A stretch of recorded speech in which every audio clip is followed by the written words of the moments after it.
Buck, how in the world are you doing? Good to see you, guy. Tracy, thanks for coming here and giving us some support. I know you've been busy. I'll see you next Friday.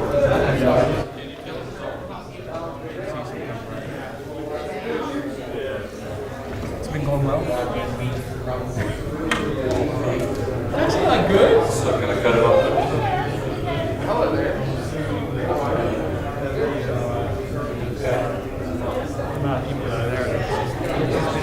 You have the number that's been there so far?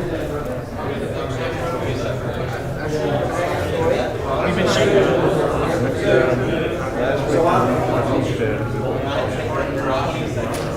How'd you do?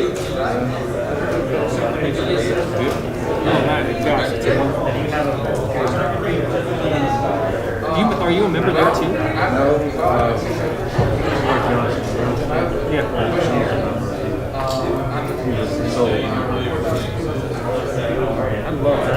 I would love to go there all the time. For some reason, work interferes, financially it interferes too.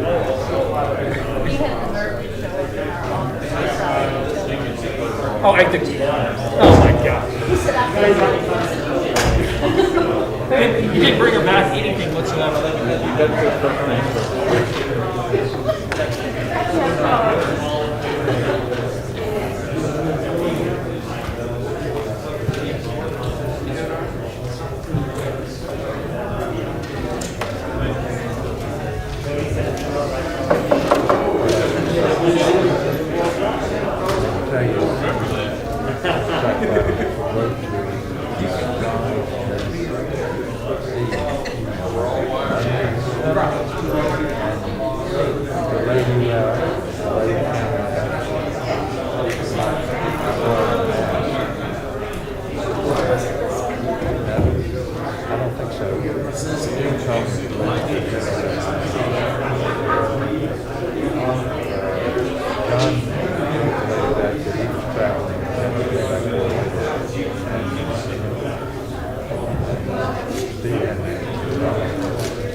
That's because Tracy, that we wanted to stop after 3 hours. We want Tracy to stop talking after 3 hours.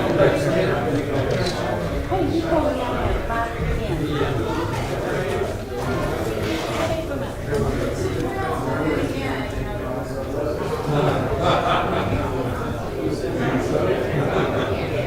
It actually was.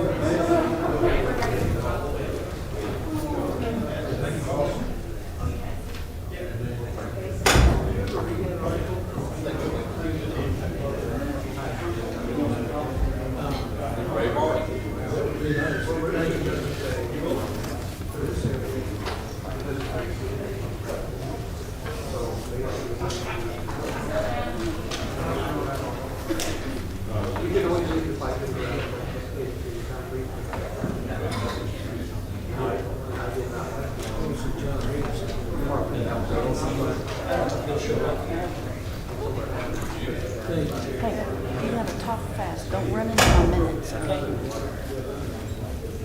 run into my minutes. It says you don't have an extra agenda. All right, I'd like to call the meeting to order of the September meeting of the Botetourt County Board of Supervisors. I'd like to welcome everyone here today, and it's good to see so many people and faces out here, so I'm glad you showed up. And at this time, I'm going to come out of closed session, make a motion to come out of closed session, and I would declare too that to the best of the board members' knowledge, only public business matters lawfully exempt from open meeting requirements and only such matters as were identified in the motion to go into closed session were heard, discussed, or considered during closed session. Second. Dr. Bailey, you mentioned? Yes. Mr. Flynn? Yes. Mr. Martin? Yes, ma'am. Dr. Scott? Yes. Mr. Smith? Yes. Thank you. All right. Thank you. But, at this time, there is one thing that I would like to say. We on the Board of Supervisors here in Botetourt County fully support our first responders in the Sheriff's Department, Fire Department, and the Emergency Medical Services.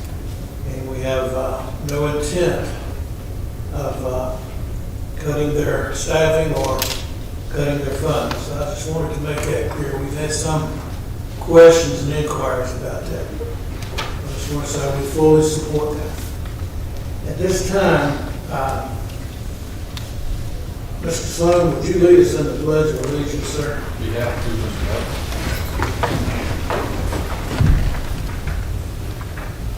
I pledge allegiance to the flag of the United States of America and to the republic which stands, one nation, under God, indivisible, with liberty and justice for all.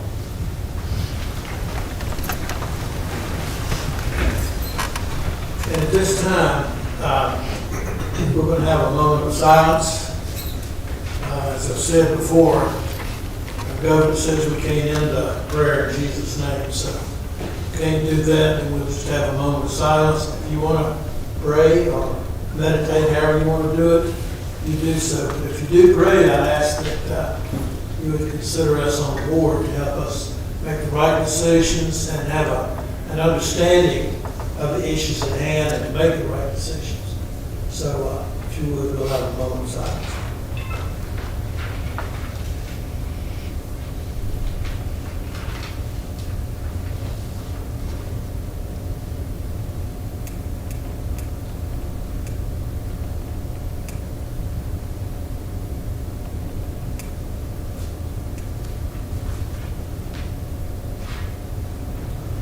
Thank you.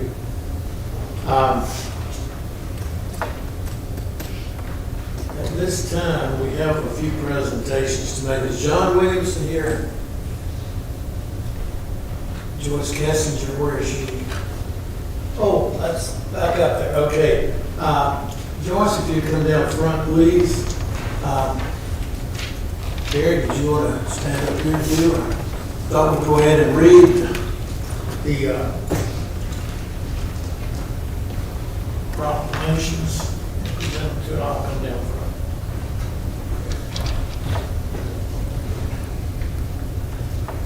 How are you today? I'm doing fine, thank you. If you want to come on up front here. And what we would like to do is just honor you and thank you for the time that you've spent on the EDA and the work you've done. You've made a big impact. So I'd like to read this proclamation to you, Joyce. It says, whereas Mrs. Joyce Kissinger served as a member of the Botetourt County Economic Development Authority from June 1999 through July 2020. And whereas during her tenure, the authority had participated in the recruitment of several additional companies and manufacturers to Botetourt County, including Southeastern Freight Lines, Cantel Steel USA, Pratt Industries, Eldor Corporation, and assisted in the expansion of several companies and manufacturers in the county, including Karis Reels, Dynex America Corporation, Lawrence Transportation Systems, Alltac, Tulsa, Pepsi Bottling Company, Roanoke Cement Company, and Tread Corporation. And whereas Mrs. Kissinger also assisted in the county's efforts to diversify its economic development tax base through the issuance of industrial development revenue bonds for such projects as Altec Industries, Arcade Packaging Corporation, the Daleville YMCA, Lair Incorporated, among others, and also worked on an EDA subcommittee to review applications from the county's small businesses who were impacted by the COVID-19 pandemic for CARES Act funds. And whereas during her tenure with the Economic Development Authority, the county, the Roanoke Regional Partnership, and the Commonwealth of Virginia have announced the creation of over 3,000 new jobs and the investment of approximately $600 million by companies locating to and expanding operations in Botetourt County. And whereas Mrs. Kissinger has had a great relationship with the Board of Supervisors and county staff and has their respect for her leadership, passion, and vision to provide better economic development opportunities for the county citizens. And whereas Mrs. Kissinger's experience, knowledge, and dedication to the county is sincerely appreciated by the county, its staff, the members of the Economic Development Authority, and the county citizens. Now therefore be it resolved that the Botetourt County Board of Supervisors hereby expresses its sincere appreciation for the 21 years of service given by Mrs. Joyce Kissinger to the citizens of Botetourt County through her service on the Botetourt County Economic Development Authority. Further, the board wishes Mrs. Kissinger all the best in her future. We certainly do appreciate all you've done and the impact that you've made in Botetourt County. Thank you. Do you have a few words you'd like to say? Just thank you very much. This is totally unexpected and unnecessary. So I've enjoyed the time and enjoyed working with everyone. Well, it was necessary, I'll say that. Mr. Martin, one of the things I might add is that Joyce served as chair of the EDA for several years and was absolutely a joy to work with and has always been an advocate for the development of the economy in Botetourt and has always just been just right on spot with being able to decision-making and things of that sort. Matter of fact, we thought we were going to have to go over into the second page and there was going to be 2 plaques for you, Joyce, because of the amount of activities that you've had and the things that you've done for this community. And it's been a true blessing to be able to work with you, and we will continue to do that in different realms, and thank you for the service that you provide. Thank you. I'm glad you didn't write it small.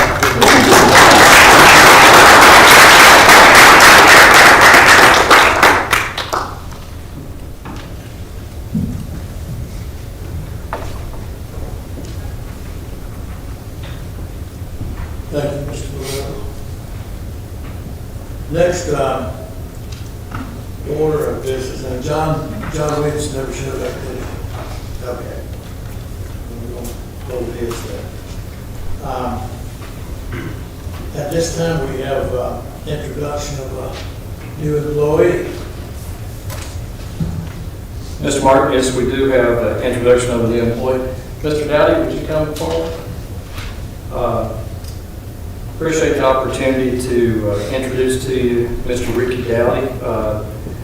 We had a transition from our maintenance manager transitioned into another career field, and so he was a great guy that worked with us, and we really appreciated that efforts that Jamie Hurt had. And then we were in the process of changing the position to a director's position just because of the variety of activities that were going on.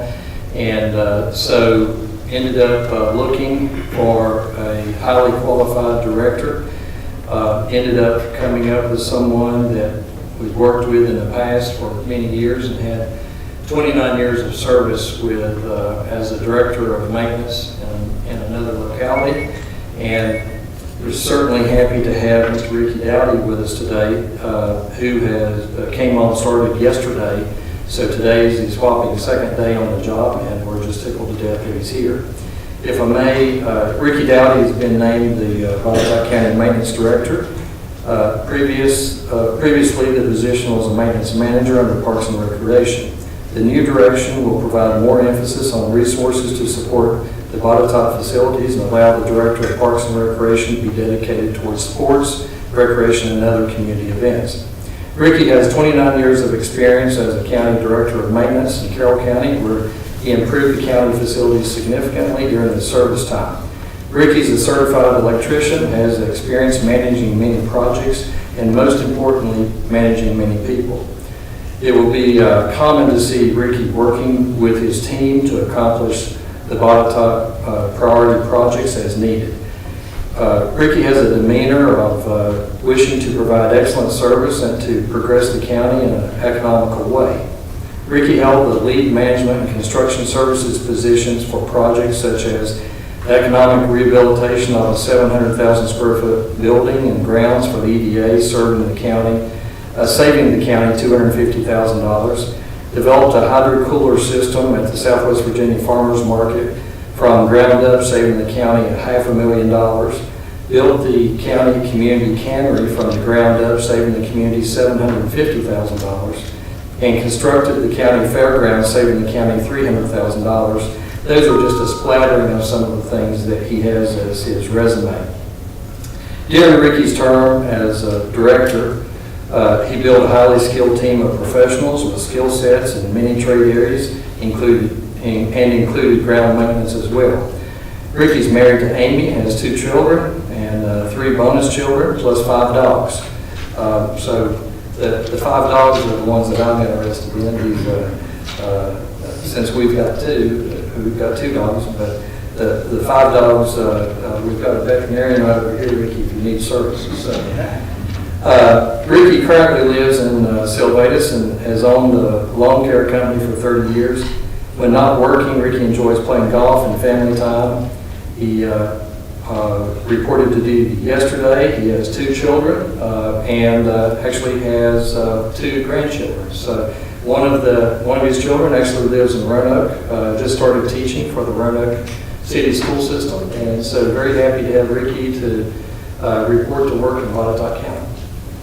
Rick, it's a pleasure to see you here. I've talked with you before, and I can say welcome to Botetourt County. Mr. LaRose said, we have a doctor of veterinary medicine over here, but just in case you can't see we clear to get over there, we have an eye doctor over here. So I'm glad to have him here. But we're glad to see you, Botetourt County. We welcome you, and if there's anything you need from us, let us know. Mr. Martin, it seems like that Mr. Sonnenfeld left out. Hopefully you don't have to use the services of Mr. No, he's a mortician. No. We'll stay with that. I appreciate it very much. I'm very excited to be here. These last 2 days, I've met some wonderful people, very eager to help me and get started. I'm just ready to work and help you out any way I can. We appreciate it. Hope you have a long, fruitful stay in Botetourt County. I appreciate it. Thank you. Thank you. Thank you, Rick. Okay, we, still in public. We're going into public comment period right now. I do have one person signed up, Tim Snyder. Tim's not. Okay, they're all masked on, you can't tell who's who. Thought you was Tim Snyder at first, you had your face. Hello, Tim, how are you? Going down front.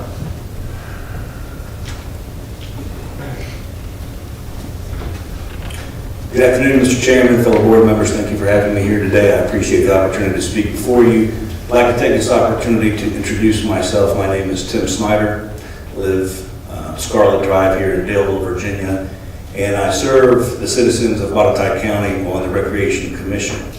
My district is Amsterdam District. I fall under the tutelage of Mr. Clinton, and Greenfield and Travel Elementary schools are in my district. I'm here today to ask you and encourage you to continue to think about recreation as a whole. Some of you have had the opportunity to speak to recently on that topic. Some of you I've known in the community for some time. I do believe that recreation doesn't just mean sports. You've probably encountered a lot of people in the county who are sports oriented, sports parents. That's a big part of what we're doing.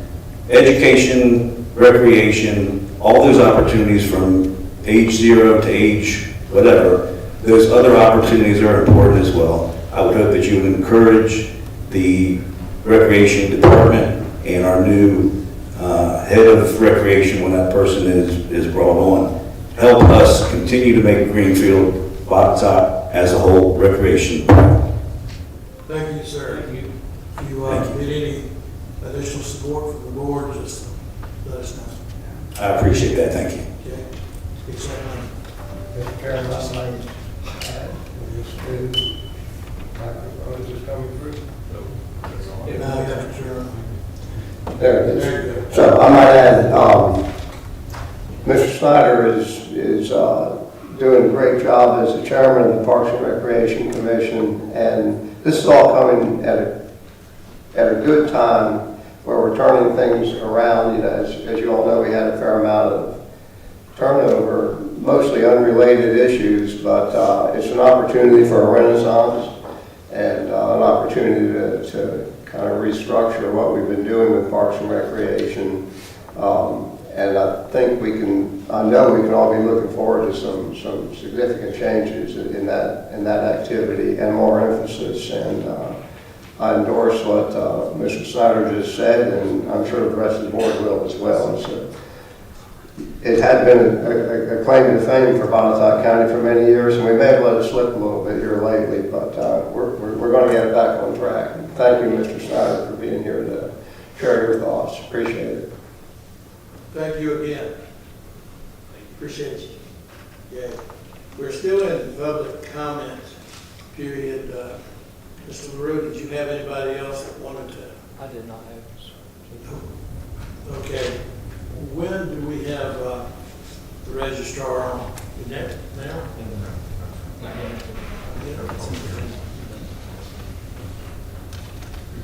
It's at 2:20. Okay, 2:20. My apologies, I thought we was on a public comment period. Okay. Then we'll go right into our agenda this morning. First item, which is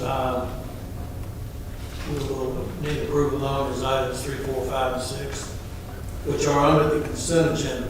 Do we have any questions or discussion on the consent agenda?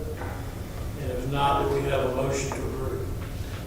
Yes, sir. I do have a question, and unfortunately I didn't get a chance, David, to ask you, but can you expand on the last item, the sole source procurement?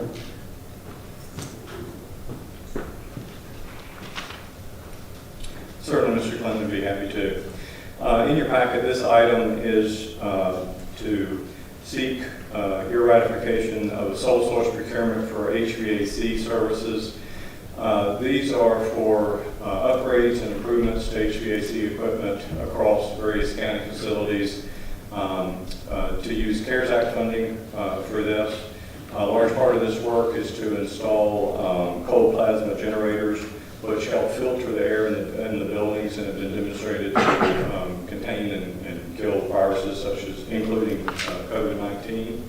So this is a scheduled work for improvement in the HVAC equipment, as I said, across county facilities that we believe we could get completed before the end of the year, and therefore use CARES Act funds to do that work and to help improve the air quality and the protection in county buildings for employees and the public against COVID-19 as well as other viruses and molds and things like that.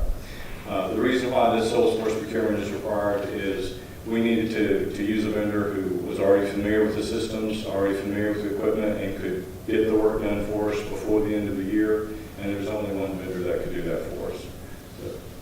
So it was familiarity with the equipment more than anything else? That's correct.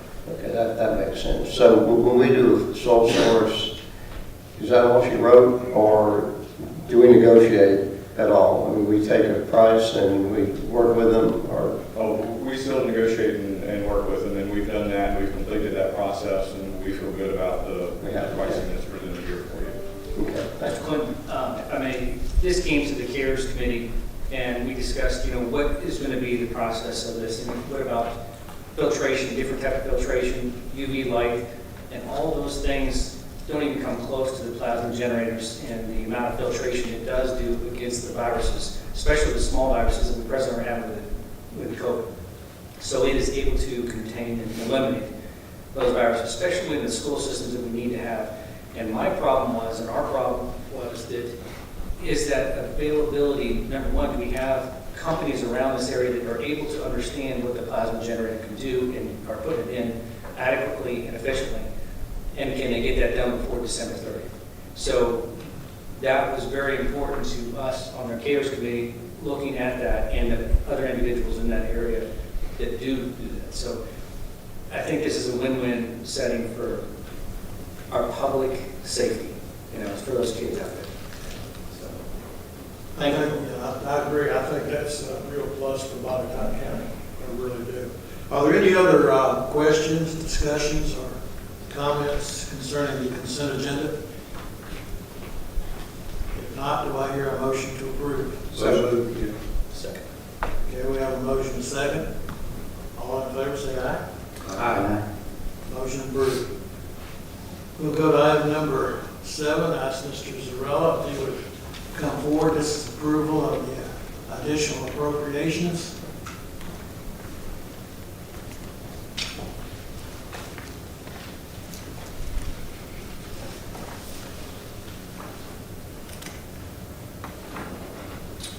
Good afternoon, Mr. Chairman, members of the board, and everyone in attendance. With respect to transfers and appropriations, for the month of September, there are no transfer requests. With respect to appropriation requests, there are 6 pass-through appropriations and 3 regular appropriations being requested. Pass-through items 1 through 6 represent expenditure reimbursements, a grant donation, insurance proceeds, and contributions.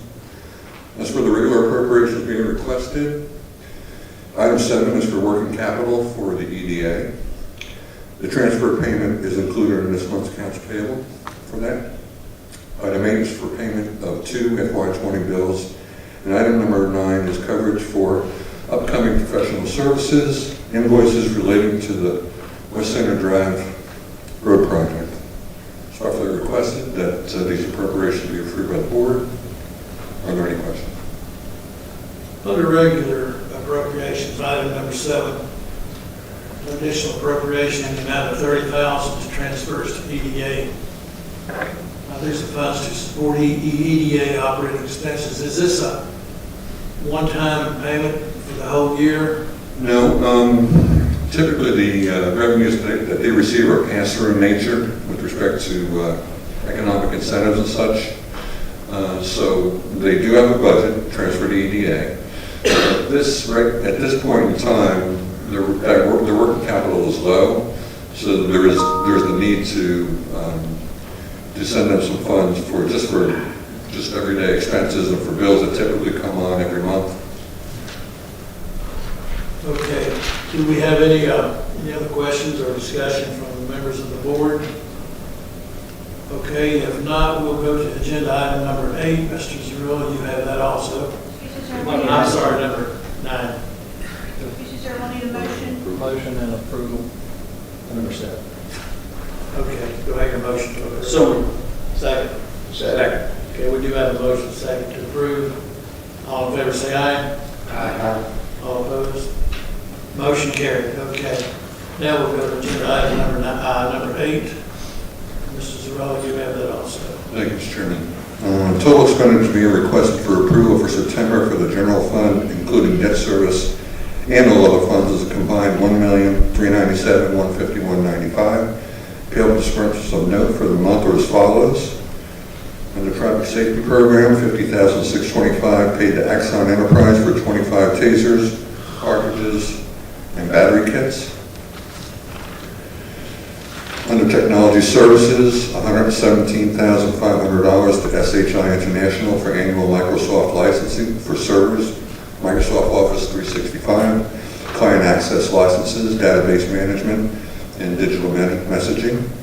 Under Fire and EMS, $49,155 paid to Eagle Air for a Raptor breathing air compressor, an air monitoring system, an air fill station, and a high-pressure storage system.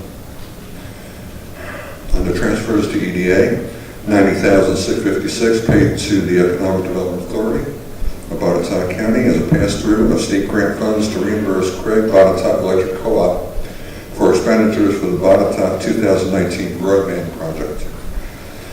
And finally, under CIP, County Offices Relocation, $245,070 paid to FNS Building Innovations Incorporated as a progress payment number 4 for the renovation project being undergoing here at this point in time. Are there any questions or comments related to the accounts payable expenditures request for the month of September? Any questions, concerns, or comments or discussion from members on the board? Not, do I hear a motion to approve? So moved. Second. We have a motion second to approve. All in favor say aye. Aye. All opposed? Motion is carried. And Mr. Zarella, we're going to let you have agenda item number 9 also. Okay, which one is that, Mr. Chairman? Is that the... That's the approval of the FY21 budget categorical appropriation resolution. Okay, thank you.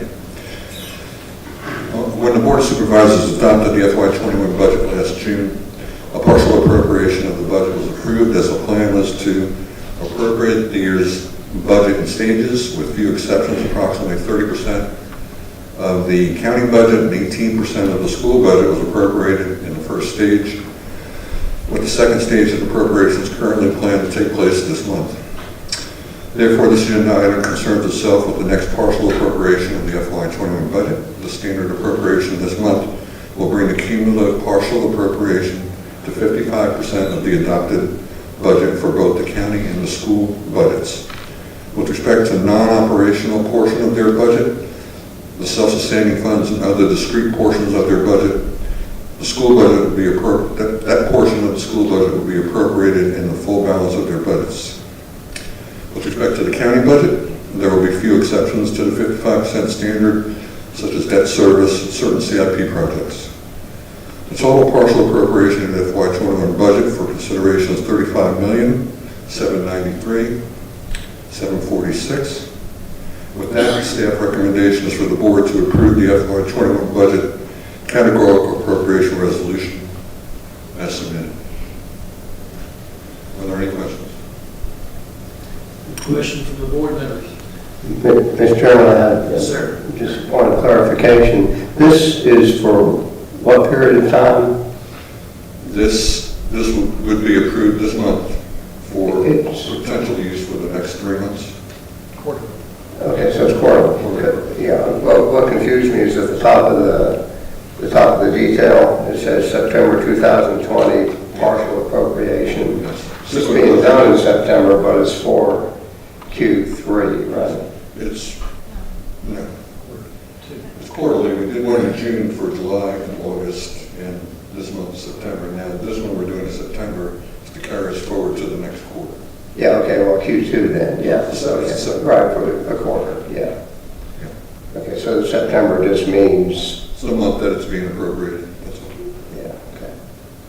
Well, we won't do this again until the next quarter. We won't do it again until December. Till when? December. December, yeah, okay. Got it. Thank you.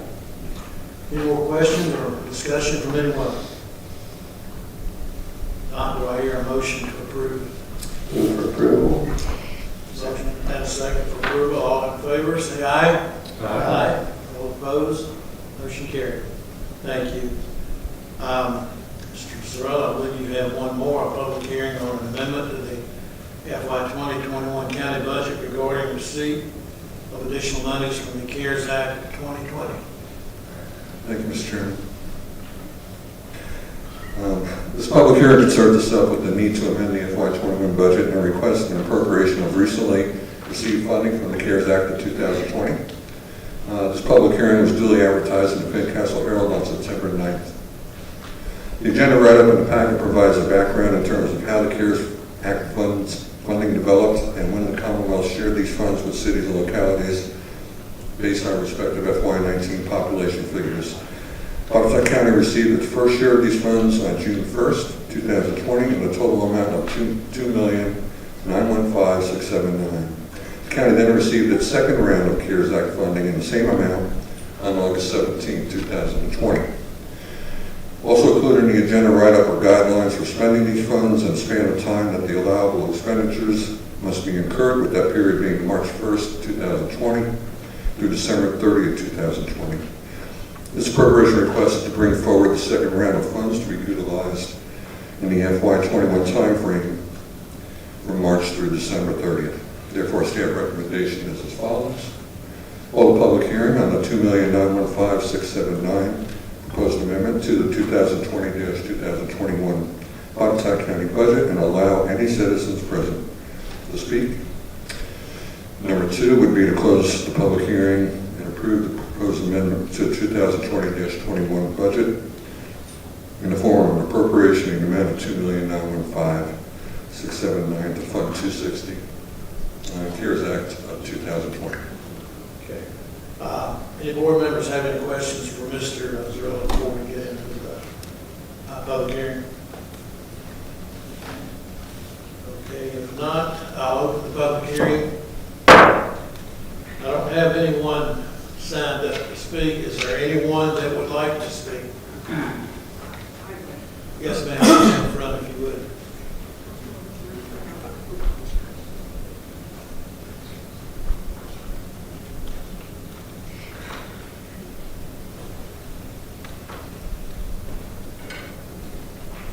Hello, I know you all know who I am. Terry Broccoli, 4519 Catawba Road. I just have some real concerns about where the money from the CARES Act is being spent. I'm not sure why you guys cannot put what you request it to be spent on out for the public and for the citizens of this county to see where you're spending the money. I know that you probably don't want to hear this, but that is our money. We are the ones that pay the taxes to go to the feds for them to turn around and send it back to the states and then down to the county. And I just would like to know what you guys were planning on doing as far as, you know, letting the community know where the money's going. Well, I'm so glad that you're here today because we are going to have several presentations this afternoon where a lot of this CARES money is going. And if you can stick around, I think you'll be interested in hearing what we have to say. Okay. Okay? The other thing that I wanted to just make mention of a couple things. I don't know what it's going to take for us to switch this meeting till 6 o'clock at night so that the community who actually pay, you know, the taxes here can come to these meetings and follow up with what you guys are doing and hold you accountable to, you guys work for us. You know, we're the taxpayers, we pay your salaries, you work for us, and you need to be accountable for your actions. And so for us to feel that we can, you know, have that happen, we need to be able to have more of the community be able to come. And basically 6 o'clock at night is a much better time for people who are working. Thank you. We will discuss. Thank you for your time. Okay, is there anyone else that would like to speak?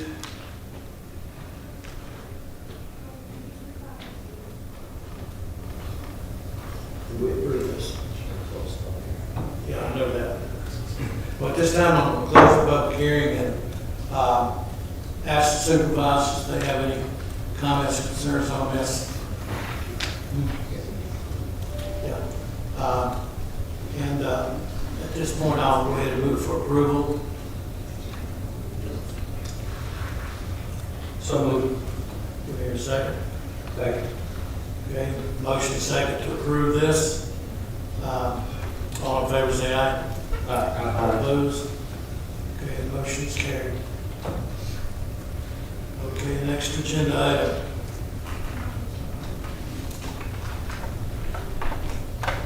Will be Ms. Tracy Clark, our registrar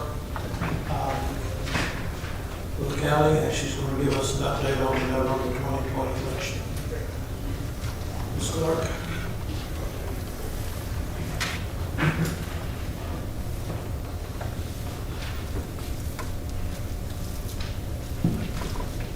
Good afternoon, board. It's nice to be here.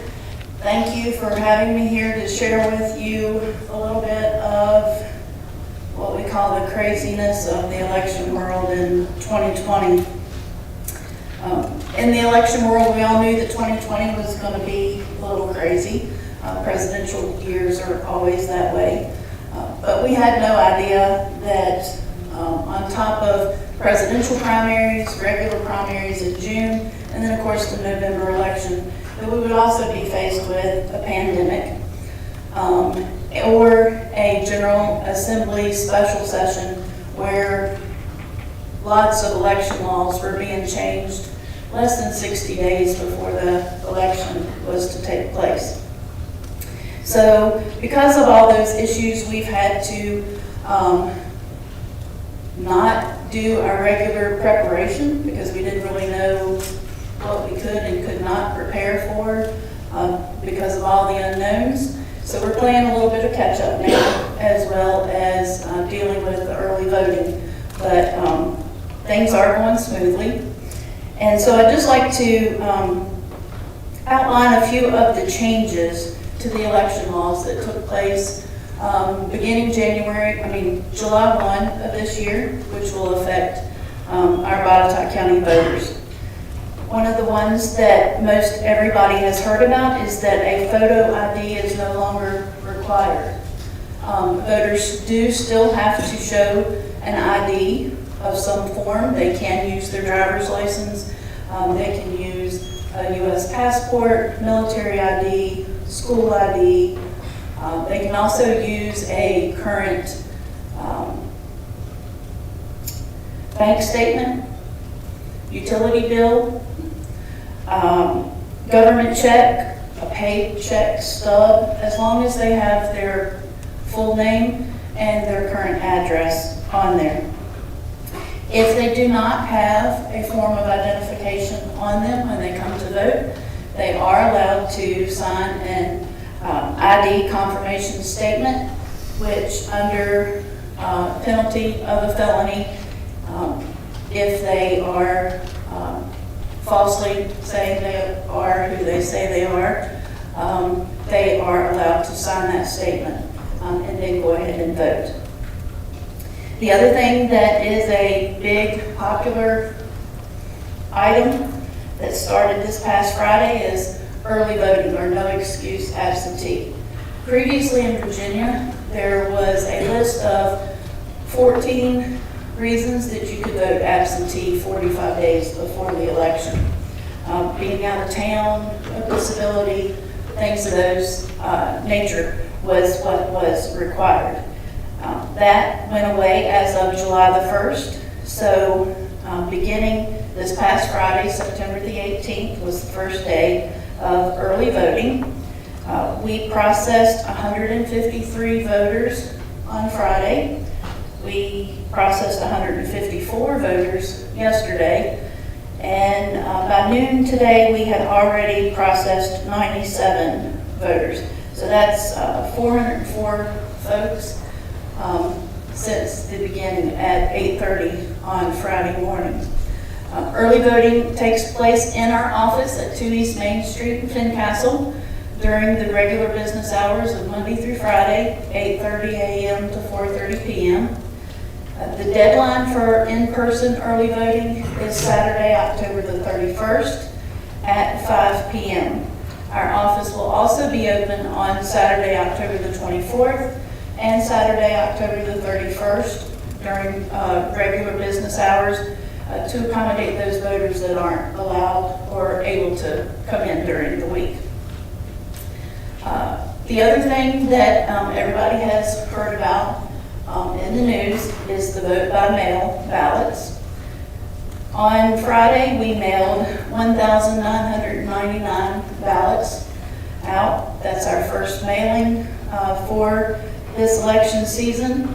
And just to give you a little comparison, in 2016 for the presidential election, we mailed 807 total ballots for the entire 45-day period.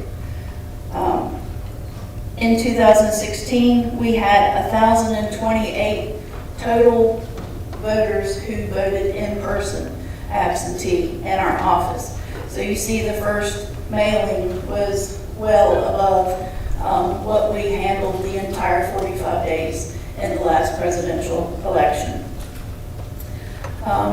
The last day to request a mail ballot is Friday, October the 23rd, and that is a change to the law. It previously was 7 days because the post office was a little quicker, I guess, back then. So now they have changed that to 11 days before the election so that we have time to mail that ballot and the voter has time to mark it and return it to us by the deadline of Election Day. Marked ballots can be returned to our office during regular business hours, and people have until 7 p.m. on Election Day to return their ballots to us. They can also return them to the precinct on Election Day, and that is a change as well. Ballots that are mailed back to us, if they are postmarked on or before Election Day and are received in my office by noon on Friday, November the 6th, and they have all of the pertinent information that they're supposed to have on the envelope, then they will also be able to be counted as well. And that is a change in law as well. The other change that is just for this election that the special session of the General Assembly made was due to COVID-19, a witness signature on the absentee vote by mail envelope is not required. So just the voter's signature is required, and lack of a witness signature will not void that ballot. One of the other major changes that affects our office is the return postage is now required for us to provide on the vote by mail return envelopes. So that is a big change that was not budgeted for the FY21 year. So for just the initial mailing alone, that was over $1,100 in postage for that first mailing. Due to the increase in vote by mail, we've had to upgrade our postage meter to handle the volume. And each ballot that's mailed to the voters is $2.18 just in postage alone. We've had a lot of folks who have come in to vote early, who requested a mailed ballot, and they want to vote in person anyway. So it's a lot of money when people request to vote by mail ballot and then choose not to use it. It's well over $3.25 per voter when they do that. So in addition to that, Mr. Zarilla was talking about CARES funds. The registrar's office actually received our CARES fund from the Department of Elections in Richmond. We received $56,687. A little different from the county funds that you all received. These have to be used by the end of November, and it has to be in conjunction with the November general election. So what we have done is we purchased additional scanners to put in our 4 largest precincts. So Cloverdale, Fincastle, Daleville, and Greenfield precincts will have 2 scanners. The scanner is usually the point in the precinct that is a bottleneck on election day, so hopefully that will eliminate or at least reduce those bottlenecks and allow more social distancing. We have purchased additional electronic poll books to put additional stations in the larger precincts as well, again, to allow more social distancing and allow to get the voters through as quickly as possible. We also purchased additional voting booths to be distributed to all of the precincts, again, to allow more social distancing while the voter is actually marking their ballot. And we also purchased tabletop acrylic barriers to be used at the electronic poll book stations and the ballot stations to protect the poll workers as well as the voters. So some differences in the election day. All of the precincts in Botetourt will be open as usual. The hours are still 6 a.m. to 7 p.m. Each of the precincts will have 10 to 14 election officers to help maintain the social distancing, do the required sanitation and things of that nature due to COVID. The Virginia Department of Elections has provided masks, gloves, face shields, hand sanitizer, disinfecting spray with microfiber towels, and disinfecting wipes. All of those will be available at all of the precincts. And of course, the precincts will be set up to maximize the space to allow for social distancing. One of the other things that I am very happy to announce is that our office remodel is finished. Well, the first phase is finished.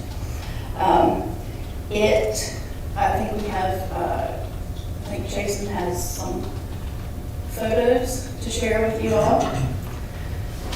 In March of this year, Susan Tincher and the purchasing folks agreed to move to Greenfield to allow us to take over the entire first floor. So this was after demolition of her office up front.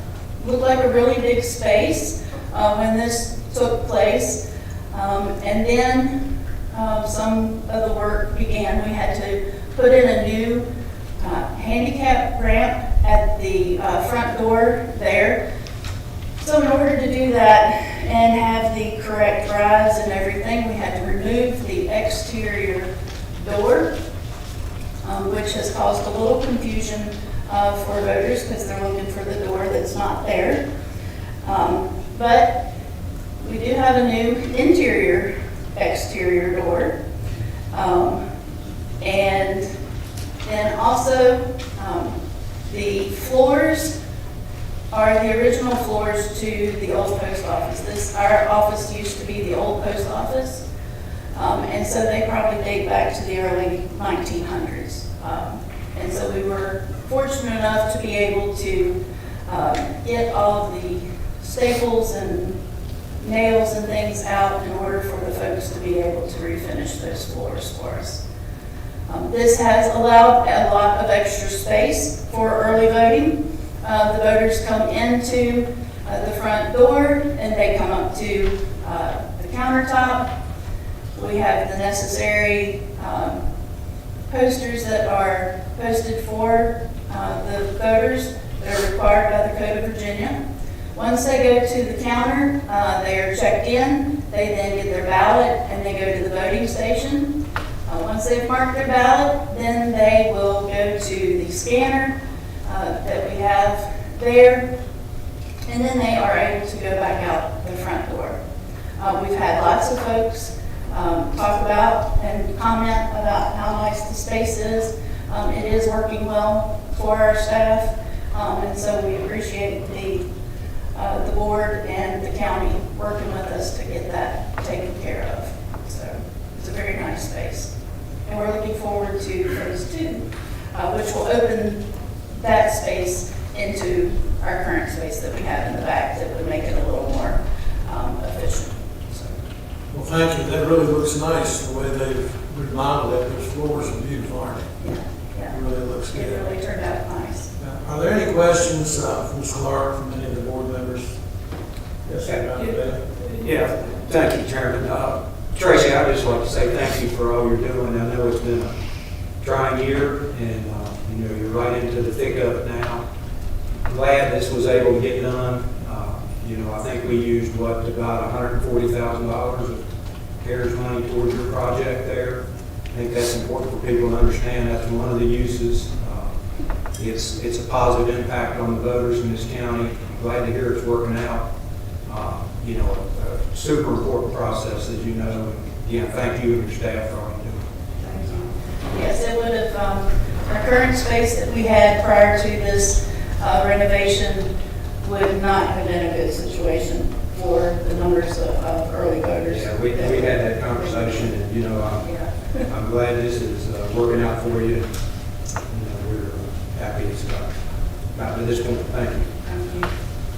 Mr. Chairman, I have, Go ahead. two questions. The additional election officials, I think you said 35 or some number, more than, did I hear that right, in order to keep social distancing and so on? We'll have 10 to 14 in each precinct, which we normally try to have about that number during presidential, just to help manage the increased turnout. But we're also going to have a few volunteers on top of the election officers that will help with the social distancing and the cleaning of the voting booths and things like that after the voters come through. I just wondered how, is that covered, those that are paid, is that covered in CARES funds, or? No, that's budgeted every year. But that number wasn't budgeted, was it? Yes, that Or number was? was Okay. budgeted. Yeah. Then the other question I can't resist to enter the subterranean world, I guess, or voter fraud, voter interference and all that. Has anyone, in particular the state, I guess it would be, equipped us to be more mindful of that? Is there anything that we're doing that we have to do to try to counter any of that possibility? Or is it just business as usual? Most of the things that have taken place over the last year are more cybersecurity related to help us with that. The county also just spent a good chunk of change to move my office onto its own network so that we would reduce the exposure on the county network so that folks couldn't possibly get into the county network and then access our machines and the state database and all of that. So part of the cybersecurity was to remove my office from the county network. So lots of things like that. The voter fraud issue, you hear a lot about it because the voter fraud gets caught. The percentage of actual voter fraud that gets committed is very, very low. But, we still are very mindful of it, and a lot of the security things that we do in our office is to try to stop that. And part of the reason that we really wanted the new space was to help with that as well. Thank you. Thank you, Mr. Chairman. Any other questions or comments from Ms. Clark? Well, thank you, and I don't envy your job in the next month or two. Thank you. Thank you. Thank you all. Next agenda item will be with Mr. Ray Varney, if you would come down, please. And one thing I overlooked when I came in, our IT folks has put microphones at the end of several of the rows on each side. So you don't have to come down front now. I missed that when I called several people down. But if you need to say anything, the microphone's right at the end of the rows. Mr. Varney, it's all yours. Thanks, sir. Good afternoon. It's certainly a privilege to see the chairman, the board of supervisors, members of the public. And I'd like to say this before I start. It's a gorgeous day in Hot Top, Canada. I love the opportunity to come up. Thank you all for your kind attention. As always, we're going to go through the board report. You should have a copy of that in your packet. The construction items, the first one, 220 and what's going on there. That project continues. The progress is going relatively well. They appear primarily to be on schedule. It's a little bit difficult at this time to make that determination, but they continue to work diligently. Many nights late, so that project hopefully is scheduled to be complete a year from now, in the fall of 2021. The other good news is that the Ballpark Road Bridge, that project is also coming to a close. Hopefully they will be complete and finished by the end of this month.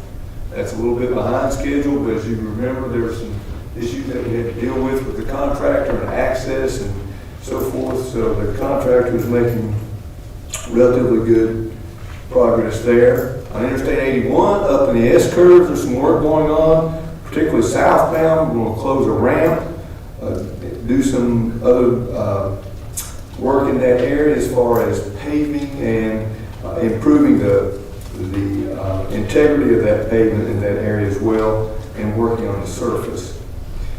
Then you'll see a new project on there, Parsons Road Bridge replacement. This is actually to work on a bridge that is coming up that has to be replaced by the local bridge department. We typically send those out to the board. You get notifications of those, and we work with fire and EMS and others that are involved with schools. We typically show you a detour, and the detour shown there. These bridge projects typically don't last very long. They're usually a replacement of the deck, and that happens relatively quickly. So we hope that project will do the same thing. This one is a little bit longer duration, and that's why I put it on the board report. So if you'll take notice there, this thing is about a 10-day project. I would say this, typically they're rather conservative in their estimates, so hopefully they'll be done prior to the 10 days. We've had some changes in our secondary paving program. We had a decrease in the funding based on the priorities set by the state and the Commonwealth Transportation Board. The board's desire, the goal is to bring those secondaries that have traffic volumes of 3,500 vehicle trips per day on them or higher to make sure that we maintain and get them to a particular pavement rating, and that rating is 65. That's what we're working on. So they've reshuffled some funds. Certainly that reduction wasn't peculiar to our residency. All of the residencies within our district lost some funds, and they were all generally about that range. So they've changed. It's changed what we're going to be able to do next year. It's changed some of the routes that we're going to do. We're currently working through that process. So we'll let you know how that turns out. It could have some impact on primaries. There could be some changes in the primary here. Primary shown here potentially could add a primary or two, depending on how those funds go. The idea is that the primaries, the higher volume secondaries, and certainly the interstate are given a lot of priority in the new pavement rating systems that we have. The majority of our routes in our residency are below 3,500 vehicle trips a day. So it does impact us in that manner. We'll see how those numbers change, and as we reach those numbers, hopefully we'll be able to go back and then readjust funding to allow us to get to some of our lower volume secondaries, which is really what we have in the rural parts of the states, that's for sure. There's some site plans that are shown on here, some site developments that are going on. Most of these are the same ones that we've been working on. As you can see, some of them have been completed with approval sent out. But just so you'll know what's going on in the county, there's the land development issues, and then there's a number of permits that we've issued. The things I will jump down to quickly then are the residency projects, and I'll talk a little bit about Murray Drive. We still continue to fight the utility battle. We're having to relocate. We're having to do some redesign because of some existing utilities that are in the way that weren't supposed to be there, but are for one reason or another. We decided that we would go ahead and start the road construction. Hopefully, the idea being that we'd get done and get out of there, with the idea that at the end of the season, probably what we'll do is we will put in the base stone, we'll put in the base asphalt, and then the intermediate mix, and then once everything is done, and we think this is going to happen, we think that in order for us to complete the project, we're going to have to go back and cut the pavement, not the surface, but everything underneath the surface, that last inch and a half. Below that, we'll probably have to cut that because of some of the utilities that are in the way. So what we'll do is we'll do all the work up to that point, then once we get those utilities finalized, we'll go back, cut the pavement, install, and put the surface course over them so the surface will look smooth. We don't see any way to get around that. It's unfortunate, but sometimes you know, your ox gets in a ditch, you go out on Sunday, you get the ox out of the ditch, and you go back home, right? We're getting the ox out of the ditch on this one the best way we can. Soil out project down on Glen Wilton Road, that's complete. We still have Stone Cold Road out there that we're looking at, working on, coming up next spring, next summer, and then exit 150. Some updates on that. We've been working with the sheriff. The sheriff's inmates crew are going to get into business. We're helping the sheriff with some personal protection advice. We're helping the sheriff with some signs. We ordered a couple of those today. Sheriff is going to do some maintenance. He's going to do some mowing, maybe some lift pickup. That's certainly appreciated. We're glad that he's willing to do that, and we're trying to work through an agreement between us and the sheriff to get that stuff done. You will remember probably several months ago, I sent the board a landscape plan for the old truck stop area. And it had a bunch of trees and stuff that's going to go on. Well, we've continued to work on that.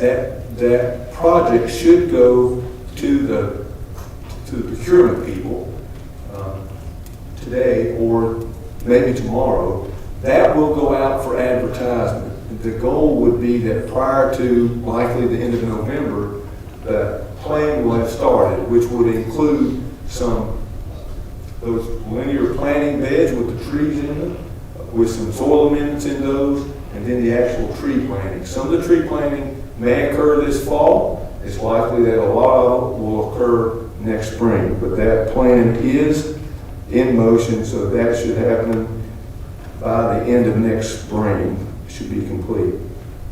The other thing that we're working on is we're working desperately on some sort of a maintenance plan on the roundabout itself, to mow, to replace some of the landscaping that's been lost, to do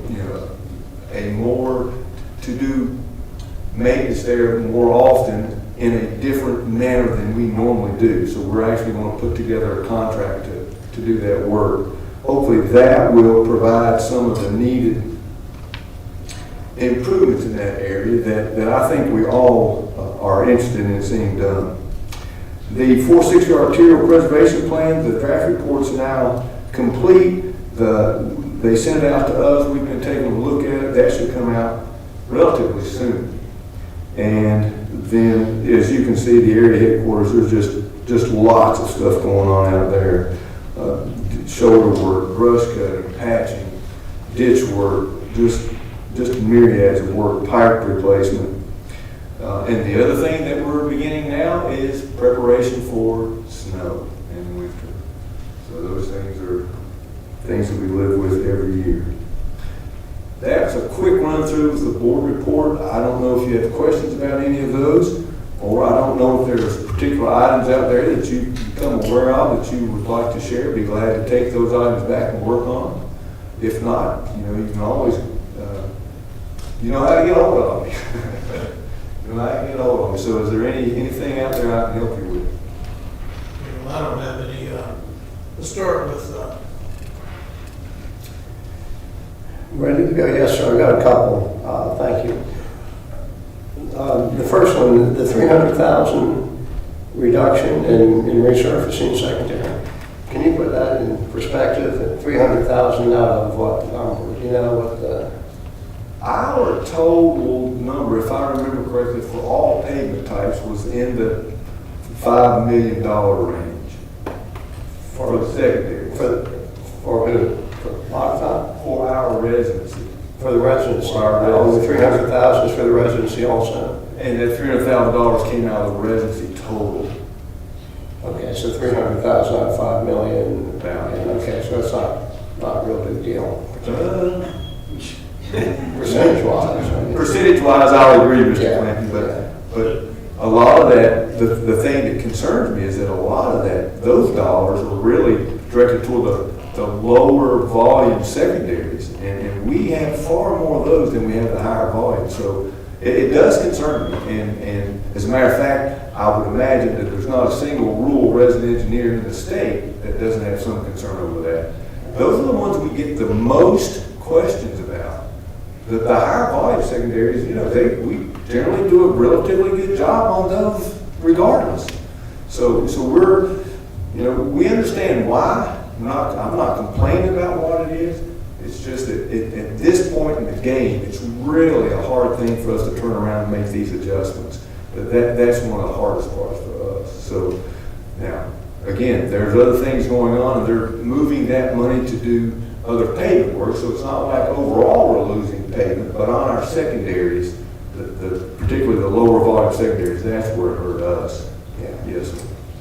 Other question goes back to Greenfield Street. Yes, sir. And you and I had that one exchange. I'd like to get your guidance on how best to reopen that discussion, because there are some unusual conditions there. There's golf cart track crossings, and increased volume due to more houses, pedestrians, and probably exactly the condition that you mentioned that makes it a relatively safe road generically makes it unsafe because it invites speeding.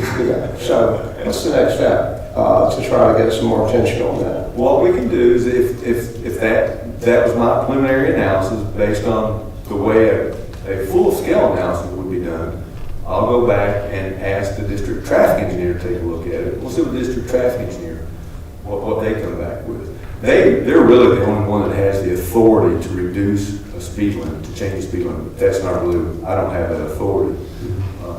But having done those things for a while, I always understand what the basis of those studies are going to be. But I'll be glad to go back and submit that full blown. We'll see how it comes back. That takes a while. They're working on 2 or 3 for me now, but I will certainly add that to the list. And as that information comes back, I'll be glad to share it with you and the board. Okay, thank you, sir. Yes, sir. thank you, Mr. Clinton. Anything else? Dr. Scott, do you have any? Mr. Chairman, I just want to say thank you very much, Mr. Varney, for working on Exit 150 and propelling, hopefully, this landscape setting around for us. Hopefully, we'll get that taken care of so we see the beauty of that instead of the poor pollination, so to speak. Let me be clear. Let me be clear. The pollinator area is not going away. We're going to enhance it, but program, believe it or not, is important. It is doing a great job pollinating weeds. Well, and you know what? Weeds that bloom have their own beauty. Sorry, I didn't see that. But anyway, I just appreciate you moving forward with this and having some sort of landscape that might be Yes. presentable Yes, for our absolutely. citizens. Well, and I think too, if we just do more maintenance out there in that area in general, if we just do more of that, that will help the overall look at it. The other thing I'm doing is there's some of the invasives in there, the locust trees, the ailanthus, the cedar. I've asked that those things get sprayed. I don't know if they've been sprayed yet or not, but they take basil spray out and kill those things so that they don't start to take over, because that looks even worse. So we're getting the invasives out of there. That's certainly going to be a help. And then we'll do the supplemental landscaping. We'll do some more mowing around the roundabout. Hopefully that'll give us some impetus to get going there. Thank you. You're welcome. Thank you, Dr. Scott. Or Mr. Sloan, do you have any? Once you bring your trail on your radar. Yes, sir. I understand there's a whole lot more activity up there. I don't know why, but I'll find out. Okay. Yes, sir. And actually, some of the bikers and some of the ATV trail people are running people off the road. So we need to look into that. Back Creek Lane. Yeah. Keep that on your radar too. I think that's somewhere down the line, but. Yeah, 22, 23. Yes, sir. So as long as it stays on there, I've got my eyes, and I'll tell you, I'm focused. Yes, sir. Yes, sir. Okay, is that it? Mr. Sloan, Dr. Bailey? Yeah, Mr. Barney, just so I'm clear, you're mentioning the $300,000 in paving money that's kind of lost from the residents. Does that affect the secondary 6-year plan and that timeline of those things? No, sir. The secondary 6-year plan is not funded with maintenance funds. It's funded with construction funds. So they're out of different pots. So no, sir, it has nothing to do with secondary 6-year plan. Good. All right, thank you. And then on Trinity, I messaged you about Trinity. Could you tell me a little bit what you sound like you all already had some plans for that road? You were sending somebody out. Are you familiar with exactly what they were going to do? No, sir. I think that the Trinity Road part, of course, routine maintenance is one thing, and they had already planned on doing some of that. So okay. Some of the things that we've discussed were already in plan, only because it's routine maintenance that we would do ordinarily. Very good. Routine. Yes, I just need to follow up with that person and contact. Yes. And once we're finished, obviously if there's comment, let me know. We'll go back and we'll take a look, make sure we get some. Thank you, sir. Yes, sir. Okay, well, anybody else have anything? If not, Mr. Ray, we thank you for all you do and trying to keep the county's roads and everything clean and taken care of, so we appreciate it. It's a privilege, sir. And you know where I'm at if you need me. Yes, sir, we got your number. Yes, sir. So, thank you. Before I go to agenda item number 13, I believe I saw Delegate Terry Austin come in. Mr. Delegate Austin, it's good to have you with us. I'm sure you'll be making some comments later on in the meeting. Thank you. Okay, thank you. Next agenda item number 13, Mrs. Nicole Pendleton, I believe this is yours.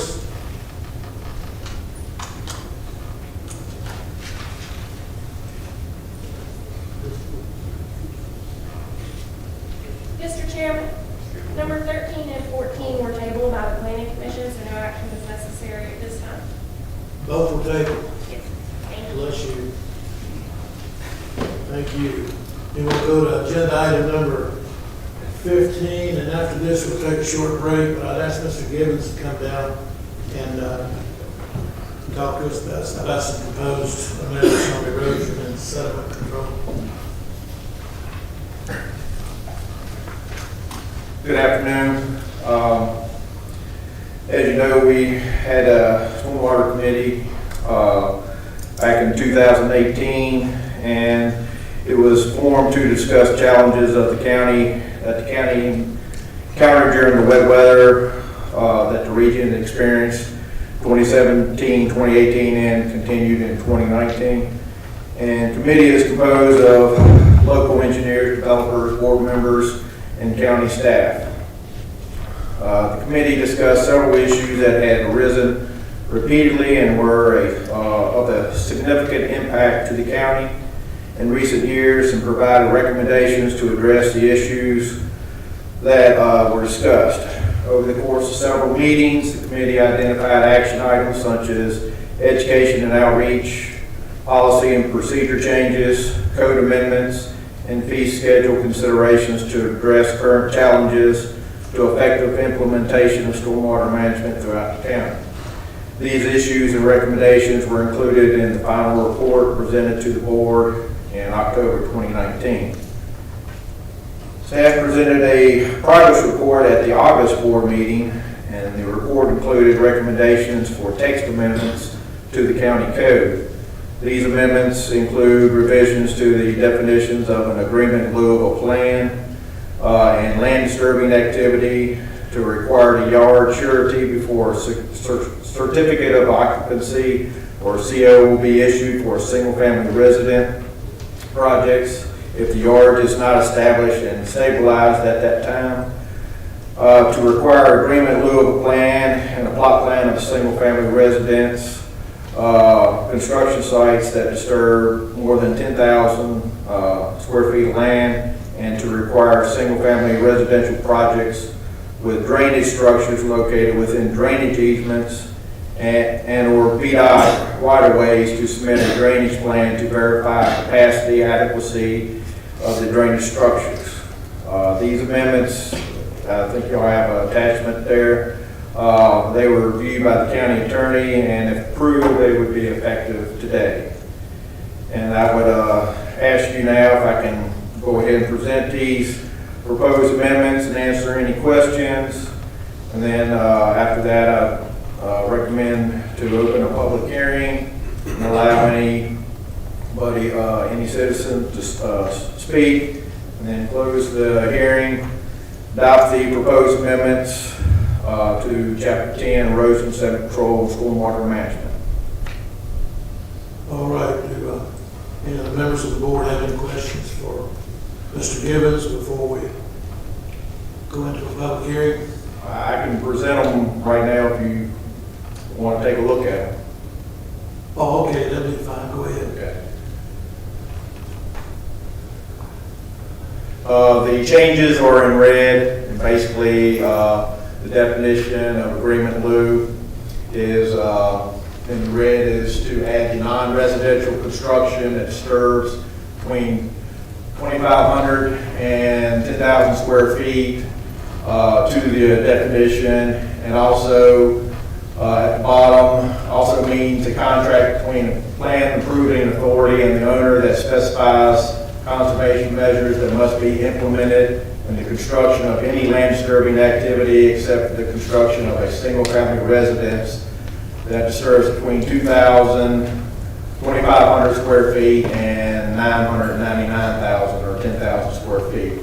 This contract may be executed by the plan approving authority in lieu of a formal site plan. That's the first definition. Also, under land disturbing activity, under on the bottom of the top it says except that the term shall not include, and we propose to amend the ninth exclusion with the, at the bottom of the red, single-family projects with proposed drainage structures with any drainage easement or VDOT right-of-way shall submit a drainage plan with associated calculations to verify capacity and adequacy of the drainage structures. Is this for new single-family projects? This is for any single family, because we've had in the past where someone moved in a house, there is a drainage easement in their either backyard or in the VDOT right of way, and they want to flatten the yard out, so they just go in and fill it in so they can expand their yard, and then that causes, if it's not done properly, and the pipes are sized adequately, it can cause drainage problems upstream and downstream of their neighbors.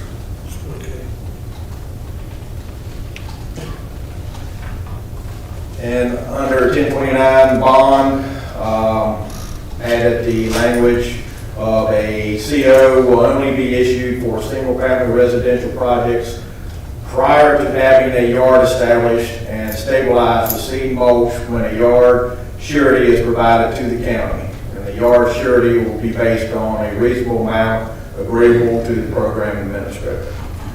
So a lot of times people want to have their yard or a CO before they finish their yard, and it's just bare dirt. And once that CO is issued, the county has no recourse to go back and make sure that they are not causing, that the yard is established and not causing downstream impact. And again, just expand on the definition of agreement in lieu, and where land disturbing activity from construction of single-family residence results in 10,000 square feet of more disturbed area, agreement in lieu shall be accompanied by a plot plan that meets the county building permit plot plan requirements, prepared by a responsible land disturber, Virginia professional engineer, land surveyor, landscape architect, or professional soil scientist. This plan must identify a responsible land disturber.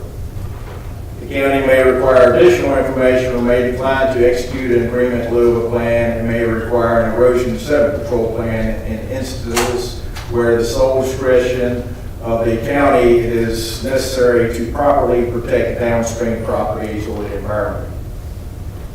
And the last one is land disturbing activity disturbs more than 2,500 square feet but less than 10,000. That's for commercial projects or anything that's not a single family residence that they would have to submit agreement in lieu of a plan in those instances. Right now the limit is 10,000, under 10,000 square feet.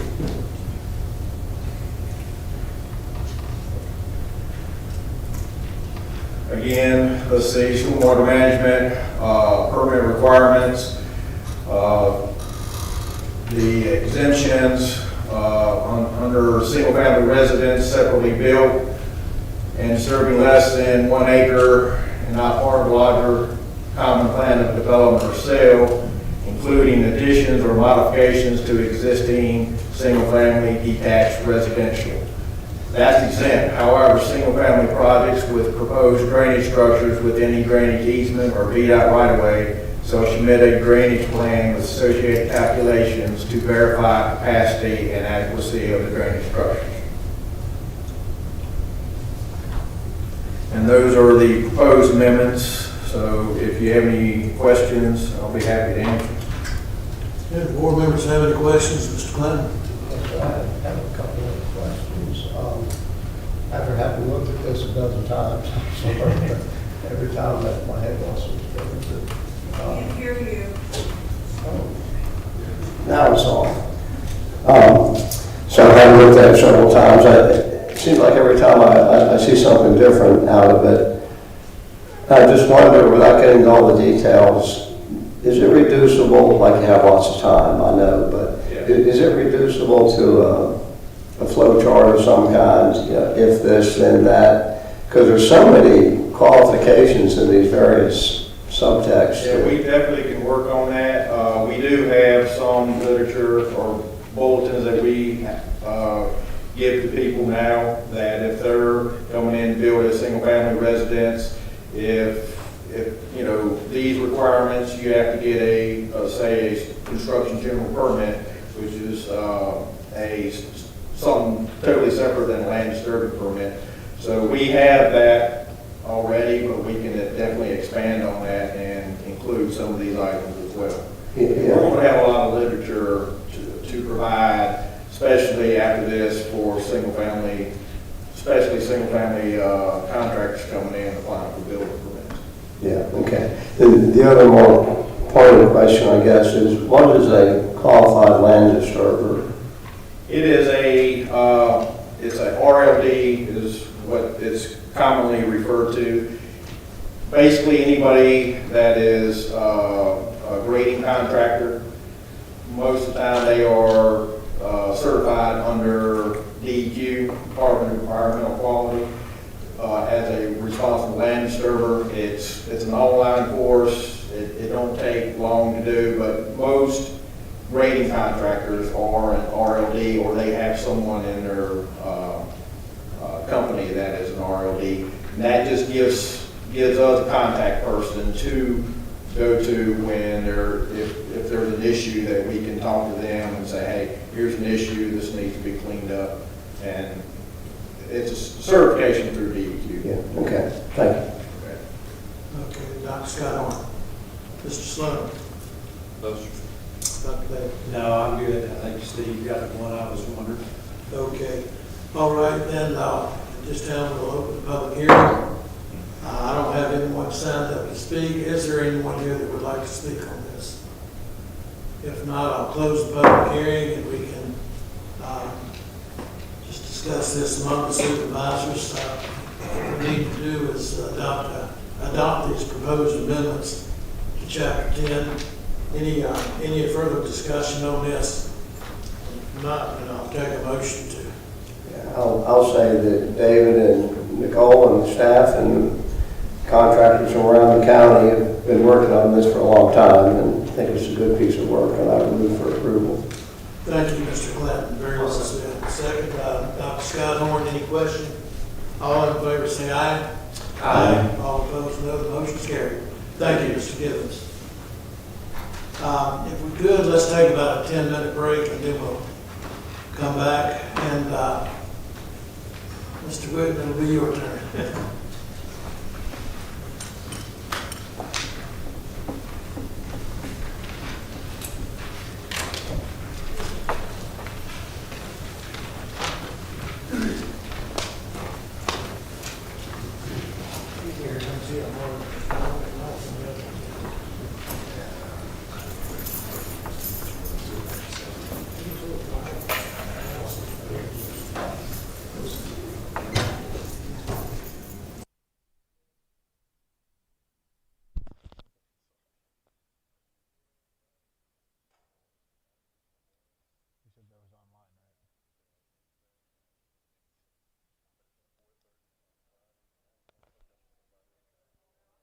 You want me to record it?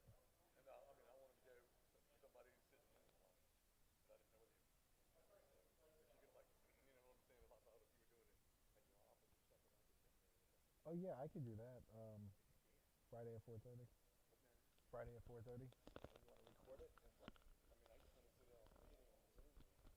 Yeah, but yeah, I get it. But do you want to record it in addition? I could turn around and live stream it while it's happening. If you want to do it. All right, this Friday.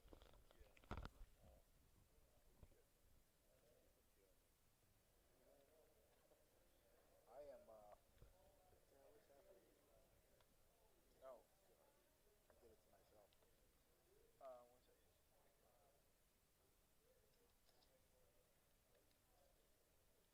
Okay, well, I'm just gonna write it down now so I don't forget it.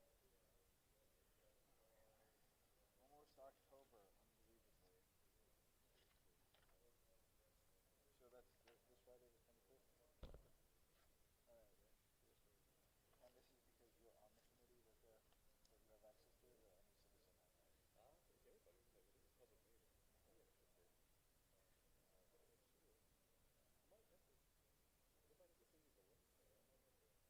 Well, you could always forward it to me. Yeah, I can forward it to the link.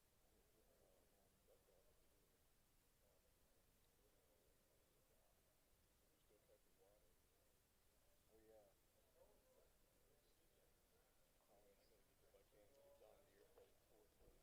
All right, man. Well, you could always listen in on YouTube. Oh, I will. Take it easy. See ya.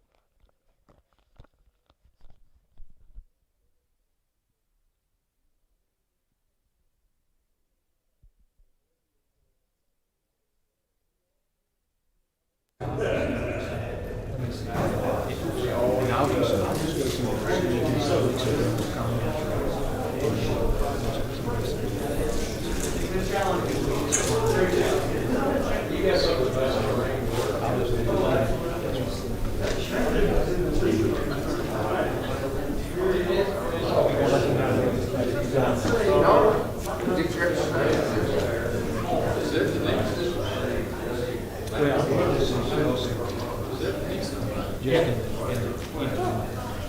the effort of transparency. You better go say hi.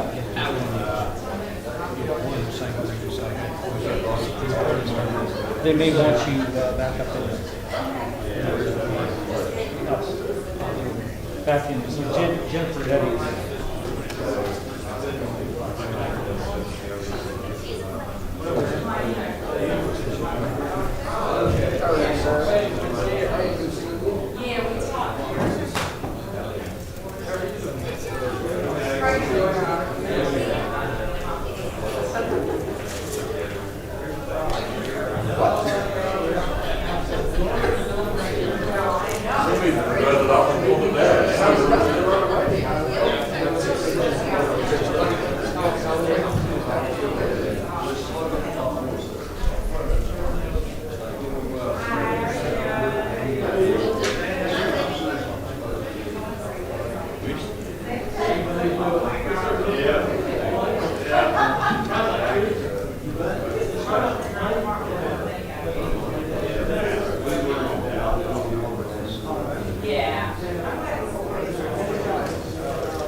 How are you bidding on it?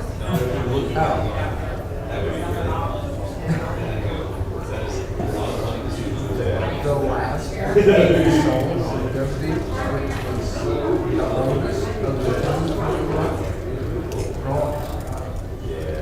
35. That's a 25. Oh, man, the old. So the reason this one is it's its second time on one good deals. It's not yielding as high. It's got a 6.3 or 6.6. It's got the so cumulatively, I actually took a picture of this because we had a commission meeting Monday night.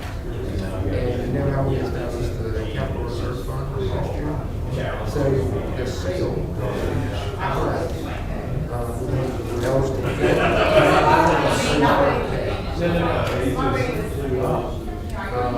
we sold the air truck. We just got the check for 1K.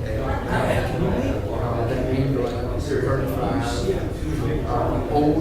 So I worked on a bid at the sheriff's office. You know, they have ambulance for ERT trucks. But they're done. They don't have any use for it. So now they're handing it back over to us because it was an extension from us to them. The title's out. So they title it back to us and then we sell it. And the investment goes back into the firm. So, I mean, it's better than nothing. It could just be lost investment.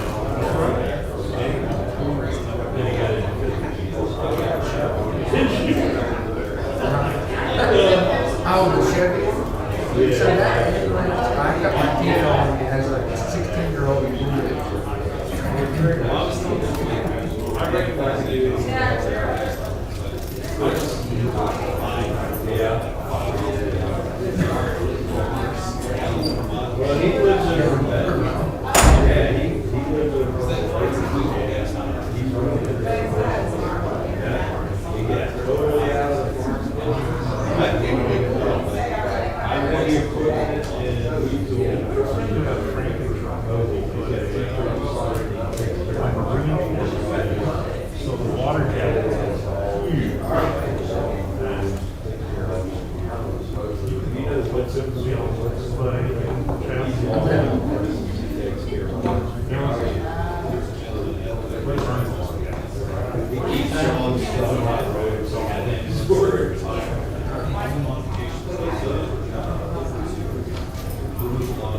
do you, sir? Yeah, a little bit.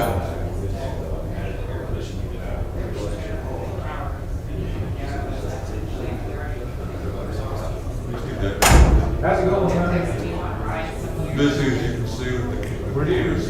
Yeah. You know what? Sorry, you like hopefully this time next year, we're back to business as usual.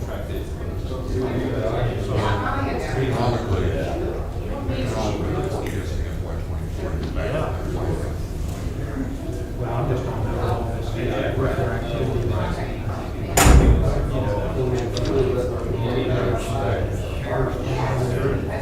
All this, especially.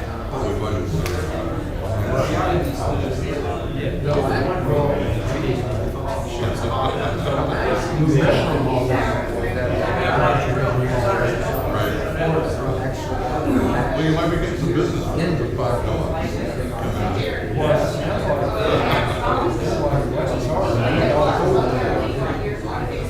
I just had my door cut.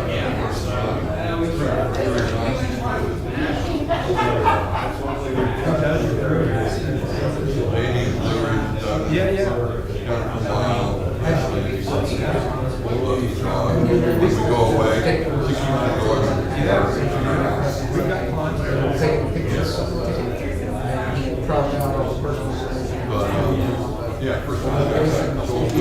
Yeah, they've been nice to all of them. She's 9.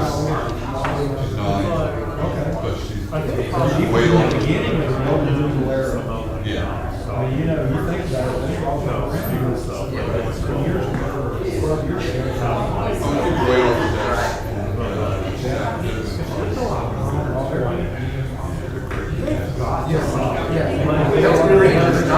Yeah. Because then tractions and original, one of the families down the street, they're kind of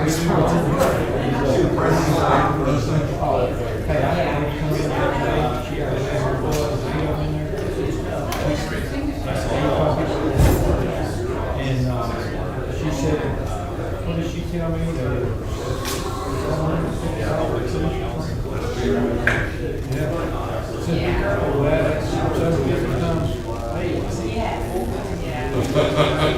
Don't drop it back.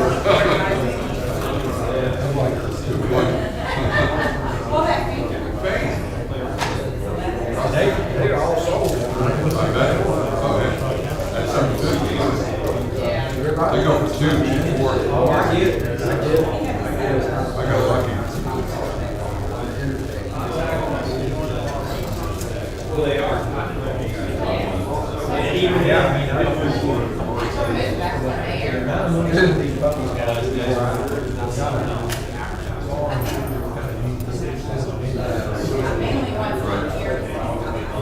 I can set up there.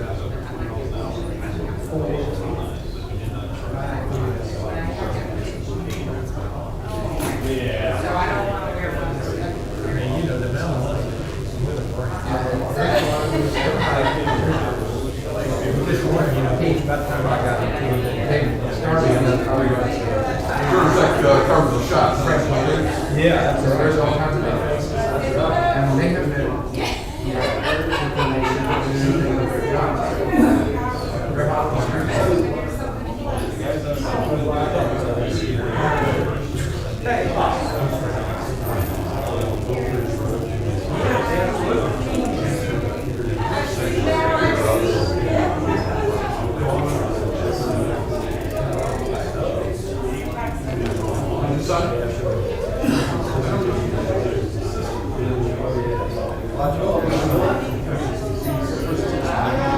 I haven't done presentations, I have some stuff like that.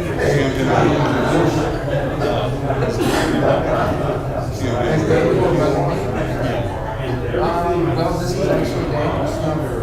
Yes.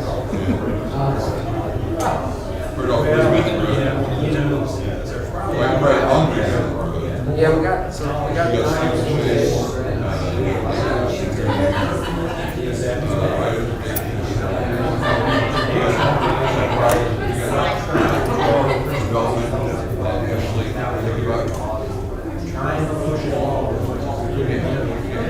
In there. Probably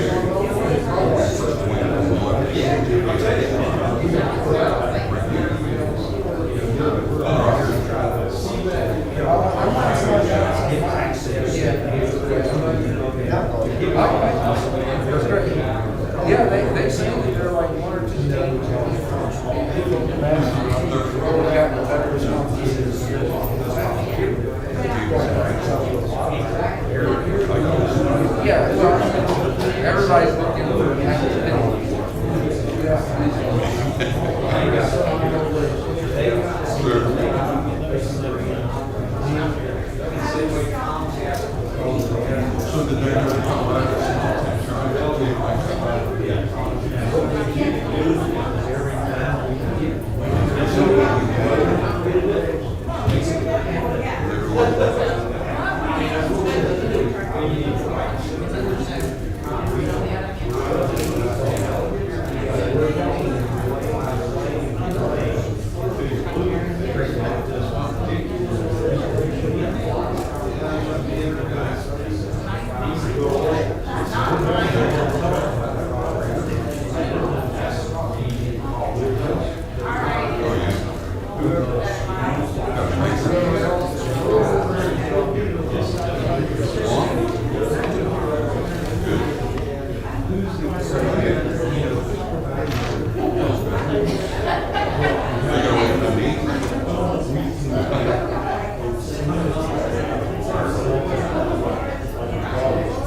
Max said that he had a new pair of glasses out. It's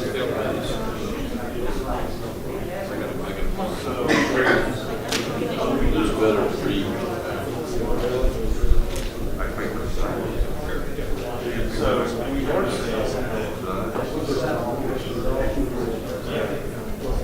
Is that all you need?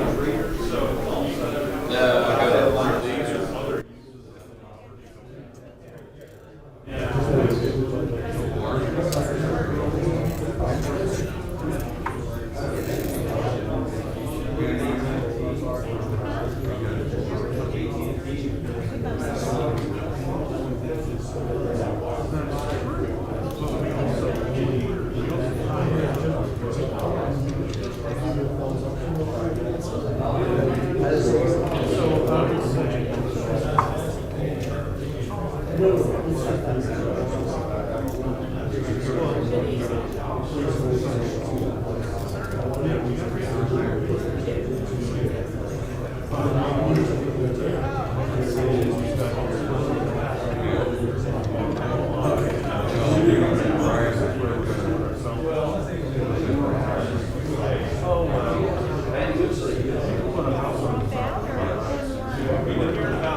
Yes, I'd like to say for those that are on the telephone, we have some on the telephone. We're in a pause right now. One of our board members is interviewing with the news media, and he should be back in just a few minutes, and we'll get started back on the meeting again. So just wanted to let you know what was going on.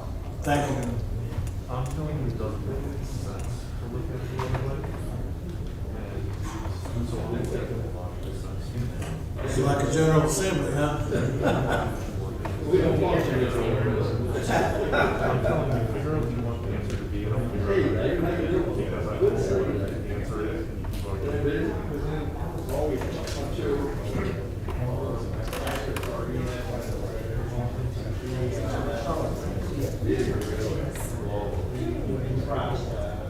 you can go get it.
If it's already established, it doesn't conflict with I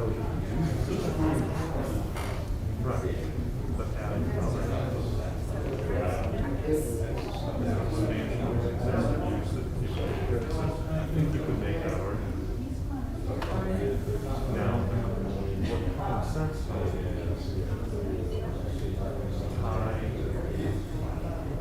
tie the shoreline to a site like then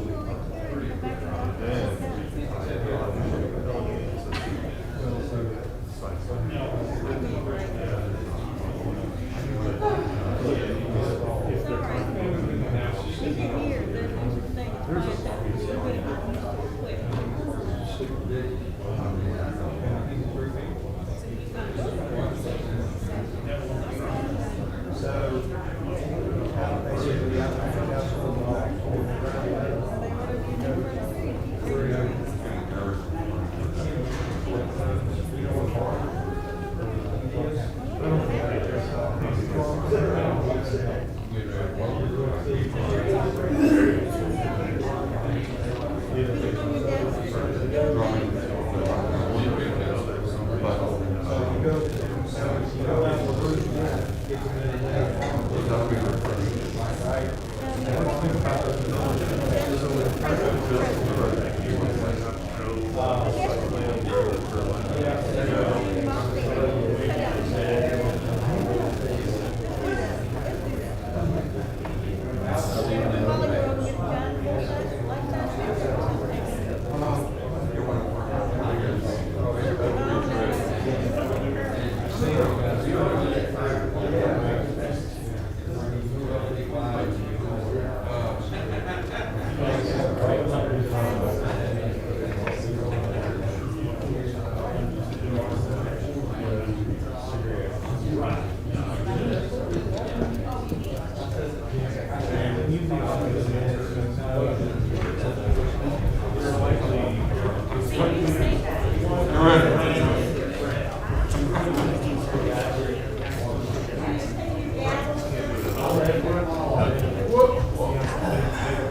Okay, we'll call the meeting back to order, and at this time, I'd like to ask Mr. Jim Whitten to come forward and give us a report on the Colonial Elementary School. I'd be happy to do this, Mr. Martin. As you see, I waited till the last minute and took 2 photos yesterday evening because things are changing so fast. And one photo that you have is marked with number 1 on it. To the very left over on the side, you'll see that one wing section there. That's your 3rd, 4th, and 5th grade. That section right there is pretty much to completion. We've got it been painted, the electrical's in, the HVAC's in, the plumbing's in, the sprinkler system is in, and we're putting in the cabinets and the ceilings right now, and we're actually getting ready to start piling the floors in the bathroom. So that section to the far left is pretty much complete. The one to the right that you see, that's our other section of classrooms, and that's going to be the pre-K and kindergarten and 1st, 2nd grade. It's pretty close to the same completion as B over to your left. It's a little bit behind on B, but we're getting ready to put in ceiling tile.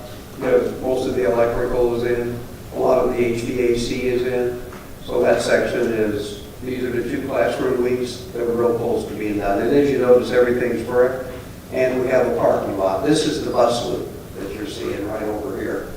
And we were able to get the bus loop in, and it runs around the back of the school side. On the other picture, what you're going to see is that's going to be a picture from the front, and this is where the front door is located.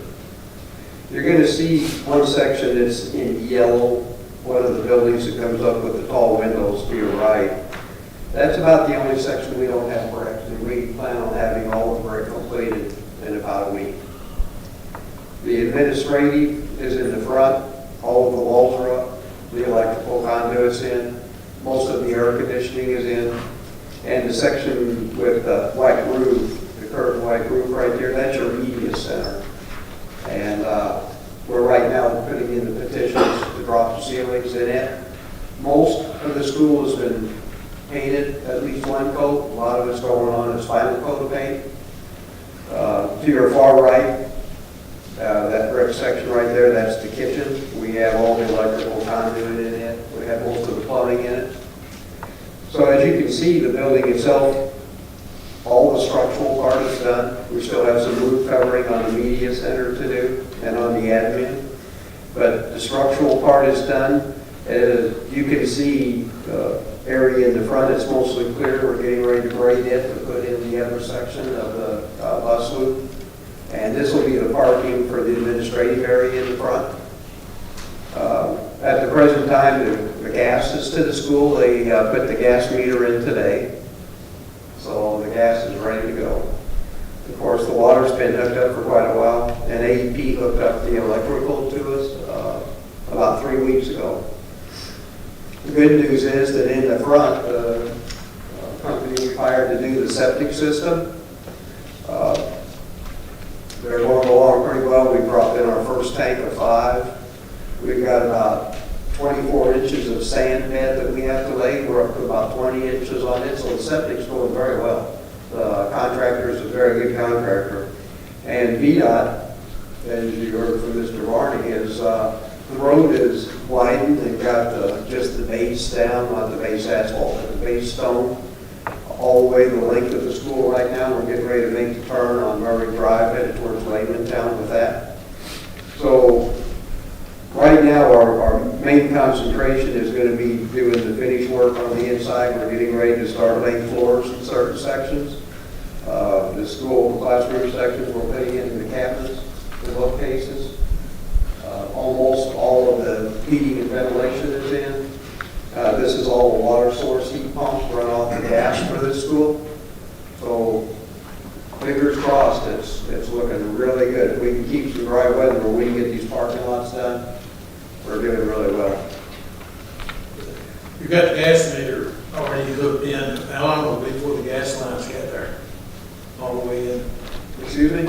The gas lines, how long will it be before they're all the way into the school? Oh, we got the meter hooked up today. Oh, okay. It's ready to go. It's ready to go. We're ready to turn the gas on. Wow, okay, that's good. Yeah, they came out this morning and did the gas meter. So the gas is complete all the way down and coming up to the school and coming into the school. The meter's sitting there. So we have gas, we've got water, got electrical. We're hitting the point right now where we're doing the finish work. Okay, well, good. Any questions or comments from Mr. Whitten, Mr. Clinton? Would you like to? Yes, sir. Thank you. Just one. Do you know off the top of your head our change order rate, how that's going? Yes. So far, the change orders have been $202,000, but $125,000 of that was on my side because when we changed to the wood roofs in the 2 classroom sections, I believe that they needed sprinklers in them up in the wood part of the attic. For us to go from metal to wood, which increased our time tremendously on those classroom sections, we had a deduction of about $290,000. I requested that sprinklers be put in the attic. That cost us about $125,000. So with the 202, that's about $80,000 on G&H's side of change orders, which have been mainly for mechanical variations. I just had signed yesterday, Monday, by Mr. Alderson was $26,000 in change orders, but they were all for the negative. So actually, what happened was G&H looked at one of the types of glues that we could use on the tile, and they said, well, if we use this glue versus this glue, I can save you $20,000. And the architect agreed and had all the specs. So that's basically what's going on. If you look at the page mark number 1, you're going to see the large sidewalks that are coming out towards the bus area. In that area right there, we had the sidewalk spec for 4 to 5 feet wide. G&H said that they like wider sidewalks, gave it a better appearance, better turns, and they wanted to widen all the sidewalks to 6 feet, and I told them we wouldn't pay for it, so they said, fine, we'll do it ourselves. So you're talking total, not just HVAC and mechanical, but those numbers are, I'm just curious percentage-wise, do you know, is percentage of the construction costs the non-owner requested change orders? It sounds like it's almost nothing. Like I said, it was 202 is total change that we had. On there like a $25 million base, I guess. Right, and 125 of it was mine because I told them we wanted sprinkler. So really, the change orders to date we've had is about $80,000 on the G&H side. That's good. And we're, right now, I believe we're up on the pay apps to 13 million. So out of 13 million, we've got about $80,000. And I just signed a minus 26,000. So they're very respectful of watching everything. And if there's minor details where they feel it's better, on a lot of them, like the sidewalks and some of the landings, they put them in themselves and they just say, we think it looks better. I'm not going to pay them. They just did it. So we've been very, very lucky. Yeah, good. Thanks. That's a pretty small amount. Yeah, absolutely. Yeah. Steve, that's 0.6%. So. Yeah, I was yeah. And like I said, we saved $290,000 on going to the wood roof on the additional DE bid, and it increased our time tremendously because wood trusses can go up in a week. They're not steel girders. And when I went back to the sprinklers at 125, it still saved us $160,000 over the original bid. So we were still in the good. So we're going along real well. All right, any other questions, Dr. Scott? No, sir. Just thank you so much for the time and commitment you put forward. I know that you've saved a whole lot of money here too. So thanks again for your time. I know that your house was out there and your wife's a little upset that you spent more time out there than you did at home, but thank you for your time. Issue. Yeah. You had any questions or comments? Thank you, Jim. Thank you. I really appreciate it. Dr. Bailey?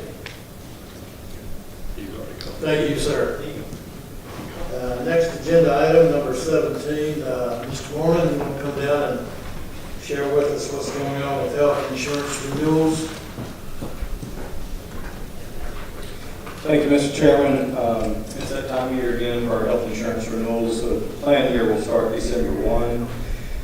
This year, our insurance company is One Digital out of Richmond. We had them go to market and solicit proposals from various carriers in the open market for medical insurance, dental, prescription drug, and reinsurance on our medical plan. And I would like to introduce Cindy Bartolacci. She's the lead consultant with One Digital, and she's with us today remotely. You may have seen her a few seconds ago on your screen. She's going to present today's information and has a PowerPoint to take you through, and at the end of her presentation, both she, Mary Blackburn, our HR director, Tony Zurillo, the finance director, and myself would all be happy to try to address any questions you have. As usual, this is a real team effort, and assistance from HR, finance, and admin is all very important to it. So I'll turn it over to Ms. Bartolacci. Thank you, David. Good afternoon, Chairman and members of the board. This is Cindy Bartolacci. I am the relationship manager, and I oversee the renewal process. Also, with me today is Paige Smith. She is our senior financial consultant, so she's going to answer any questions about the financial piece. So, if I could ask, move to the next slide, please. So today we're going to share with you a high-level overview of the medical, reinsurance, pharmacy renewal, as well as the dental renewal. We'll give you an update on Vision, Employee Assistance Program, and the New World Travel Program. And then last, I'll give you our recommendation. Next slide. So this year, the county's medical benefits currently today We are with MedCost as the TPA and a third-party administrator. They paid the claim on behalf of Bonneville County. We are with Berkeley for reinsurance, and then the pharmacy benefits are with Kroger. The initial medical renewal this year came in at a 1.8% increase. This did include one laser on one individual, and what a laser is when a reinsurance company sets the amount that the county has to pay on that person higher than everyone else. Today, the county has a specific stop loss level of 100,000. And so there's one individual that has high claims, and they set her laser at 182,500. It originally came in at 200,000 and paid. Her underwriter was able to negotiate that back to the level that it is at today. We also, as David said, conducted a RFP market study. And we were able to obtain the most competitive proposal. We went to 8 different medical carriers, 8 pharmacy vendors, and 8 reinsurance companies. And MedCost, Berkeley, and Kroger came in at a flat renewal. Can you all hear me on the board today?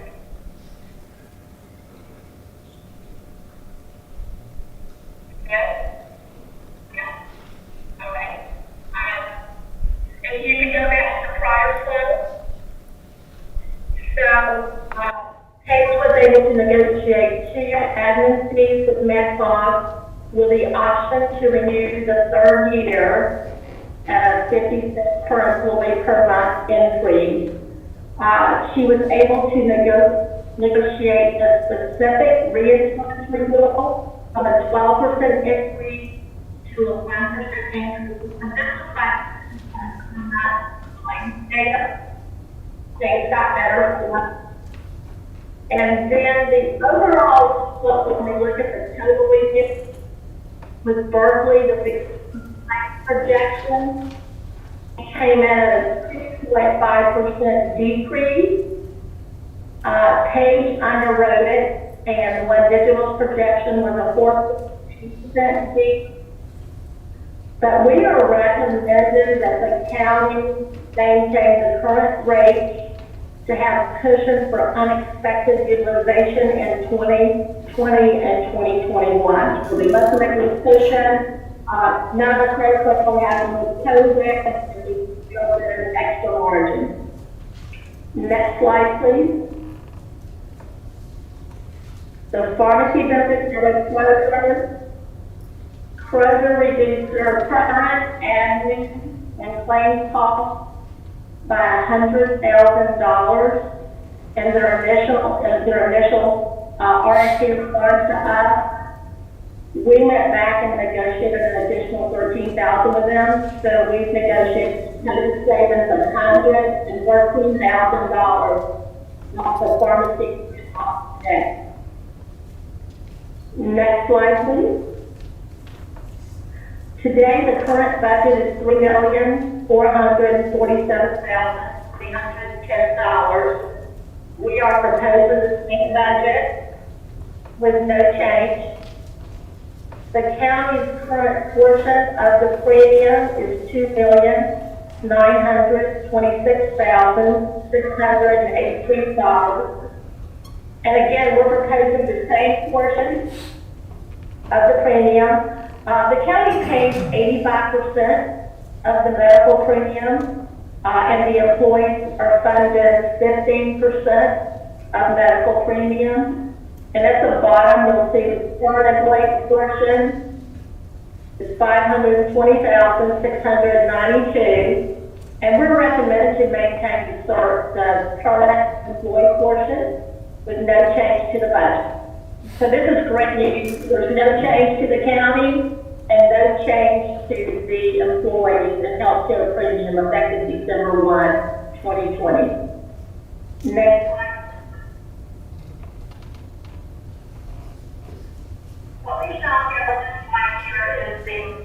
employee portion, their monthly contribution, and you can see today employee only coverage pays $95.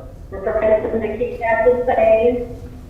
And then a family today pays $420, and we're proposing to keep the same as well. We wanted to share with you what the employees pay today. Next slide. So we've been talking about the fact that we can keep the employee rates and the county's rates the same, and we shared with you earlier that Berkeley came in with about a 2.5% decrease. One Digital said it was about 4.8% decrease. And the reason for this is the claims, the medical and pharmacy are going down. Medical claims went down about 374,000. Pharmacy claims down about 107,000. And then our large claimants, actually those went down as well. We had 6 large claimants in the prior year. They total $926,037. The most recent period, which is September 2019 through August 2020, we had 5 large claimants who claimed $615,000 and change. And then 2 of our large claimants have come off the plan, and those 2 were about $384,000. Next slide, please. Dental today is with a company called Revolve. Revolve is a third-party administrator that takes claims on behalf of Botetourt County because the dental is also self-insured. They are exiting the market of paying claims. One Digital, we conducted a request for proposal market study. We went to the following carriers you see here.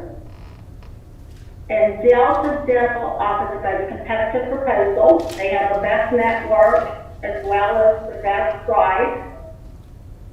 Next slide, please.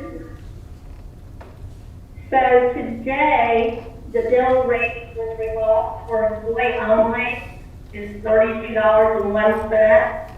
You can see we have 143 employees that have dental. With Delta Dental, the cost is $22.60, and that's the total cost. That means an employee. For employee one, today we're at $63.96. The renewal of Delta, the renewal, but moving to Delta Dental will be $45.16. Family, $93.70, that's going down to $66.15. So you can see these rates are significantly less than where we're paying today. And the reason that Delta can offer such competitive rates is because of the substantial discounts they get with the dental network. They have a Premier network and a PPO network, and both networks are going to be off the Botetourt County. And we did a provider discussion report, and all dentists with the exception of I think are in the network. So we're recommending to move to Delta. Next slide, please. Here, I just wanted to share with you the dental rates. The employees today, they do not pay anything for employee-only coverage. The county picks up 100% of the single rate, and we're proposing the same. An employee plus one, that can be a spouse or a child. The employee pays $16.83. We're proposing that the employee continue to pay the same amount they pay today. And then the county will pick up $28.33. And then for family, they pay $36.28. We're proposing that they pay the same, and the county's going to pick up the difference in the rate of $29.87. So you can see we have a really good renewal this year. The market study helped us to get leverage. So there will be no change to the county's budget nor to the employee's premium. Next slide. The ancillary benefits, today the county offers a vision benefit through IMED. There's no change in the rates or benefits with IMED. The county also offers an employee assistance program, and that's with Anthem, no change in rates and benefits. And then the county was offering a benefit for renewal travel where employees who needed orthopedic surgery or if they had a brain tumor and wanted to go to an outside network or an outside provider, that they could at discounted prices. But this company, unfortunately, has gone under with COVID. Obviously, people were traveling, and so they have closed their doors. So One Digital is currently actively looking at other replacement plans for that. Next slide, please. So in summary, our recommendations are to renew the administrative services contract with MedCost for 2 years. And then year 3, it's optional if we want to renew for 1 more year. This should not renew for 3 more years. It's that first year we have the option to renew with MedCost, and the admin fee goes up to 50 cents per employee per month. The provider network fee to access MedPOS network did go up from $5.50 to $7. But I do want to point out that if we compare MedPOS to the other proposals, most all of the other carriers' provider network fee was between $15 and $17. So we know these fees are extremely competitive. We're also recommending that the county renew COBRA services with MedPOS. There's no change in the rate. We're recommending to maintain the current spousal surcharge of $300. And what that means is if an employee's spouse works for another employer, and that employer offers health care coverage to that spouse, and that spouse decides not to take coverage to their employer, that they want to be on the county plan, they're going to have to pay more money to be on the county plan if they were offered health care coverage. We're also recommending to maintain the current tobacco surcharge rate, 50% more than what the other employees are paying. These individuals who are tobacco users, they do have the option to avoid that 50% extra cost. What they have to do is they have to enroll and participate in the county-sponsored tobacco cessation program. It's administered through Carillion by a pharmacist. It's a 6-week program. And if they go through that program and complete the program, they don't have to quit tobacco products, but as long as they go through that program, they can avoid this 50% extra charge. And then last, we want to maintain the current retiree rates.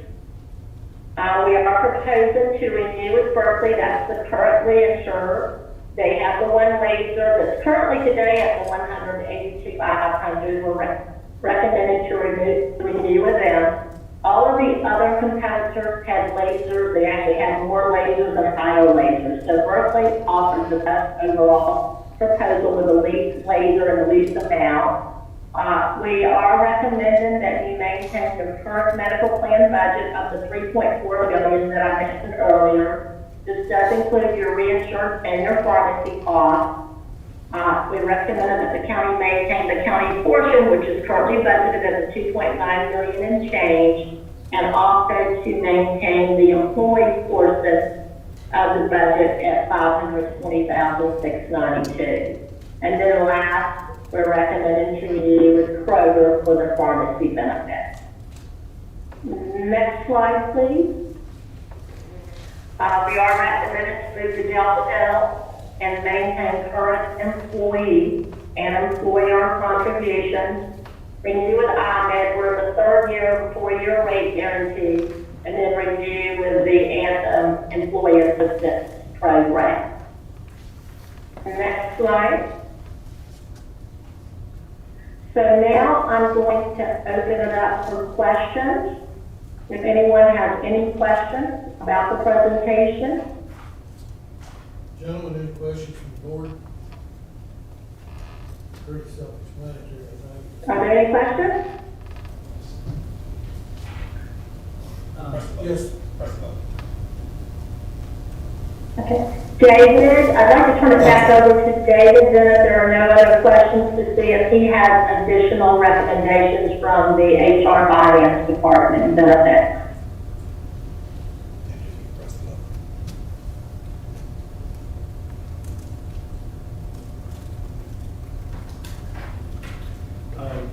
Gentlemen, the only thing that I would add is, in addition to what Cindy laid out for you, we do, as you may remember from previous years, have a wellness plan that we offer to employees. It's completely voluntary if they choose to participate in that.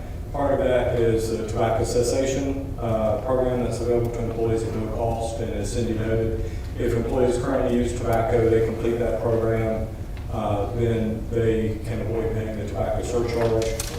That's an annual opportunity that's available to tobacco users on the county's insurance plan.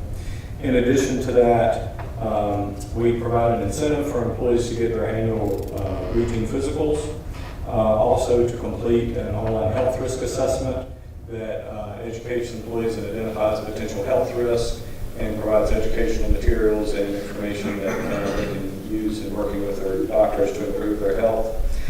And then also a series of educational health seminars.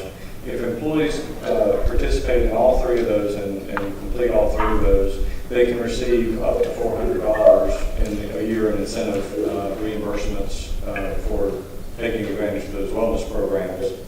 And lastly, we also provide an incentive to encourage employees to be active and take care of their physical fitness. So employees who attend a gym or other organized fitness program or facility at least 8 times a month receive a reimbursement of $25 a month towards the membership cost of those kind of programs and facilities. So we're very pleased with that. Those are programs that we've had in place for a number of years now, and employees appreciate and take good advantage of those. Be happy to try to address any questions that you have. Any questions from the members on the board? Mr. Chairman, he had answered the question I really wanted to ask, in the wellness program and how that whole thing was set up, as well as the fitness program. So, thank you very much, Chair. You have a question, Mr. Clement? Yes, sir. Mr. Sloan? Mr. Bailey? No, I think it's satisfying that we seem to be controlling the cost in that tough category. Thank you. Okay, with that, then I'll move that we authorize the award of group insurance plans, benefits and premiums as recommended to Med-Cost benefit plans, Berkeley Reinsurance, Kroger prescription plans, iMed Vision Care, and Delta Dental effective December 1st, 2020, the continuation of the county's wellness and employee assistance plan, and authorize staff to execute all necessary instruments upon the review and approval by the county attorney. Do I hear a second? Second. Any question? All in favor, say aye. Aye. All opposed, motion carried. Thank you. Thank you all for your support. Thank you, ladies. Thank you. Thank you very much. Item 18, Mrs. Pendleton, I believe we have an update on Apex Rock Forge Wind Project.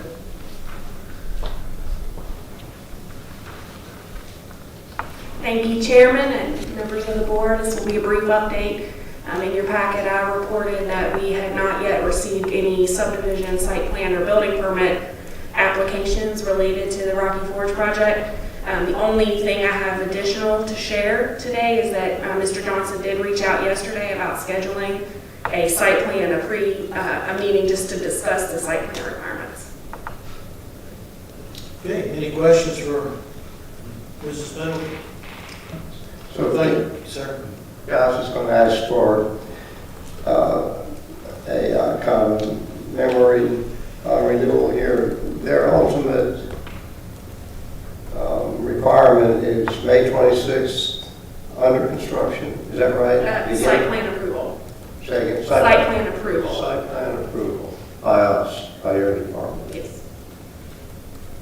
Thank you. Okay, any other questions? Thank you, Mr. Thank Miller. you.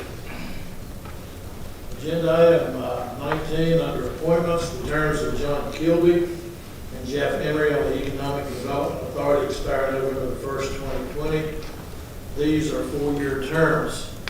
Mr. Kilby and Mr. Emery have been contacted and they're willing to be reappointed if the board chooses. What is the board's pleasure? Move for reappointment. Have a motion for reappointment on these two individuals. Do I hear a second? Second. Okay, motion and a second. All in favor, say aye. Aye. Aye. Okay, motion carried. Number B, the term of the Health Department's representative on the Community Policy and Management Team expired September the 1st, 2020. This is a 2-year term. The Health Department has suggested that Mrs. Dawn Wright be appointed as their representative on the CPMT. You want to hear any discussion on that or motion? So moved. Second. Motion adopted by the second by, is that you, Mr. Sloan? Scott. Dr. Scott, okay. Any question on that? Okay, all in favor say aye. Aye. All opposed, motion carried. Thank you, gentlemen. Let's see.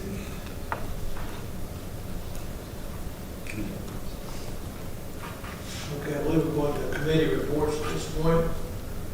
Monument and Memorials Committee, Mr. Clinton, do you have anything on that?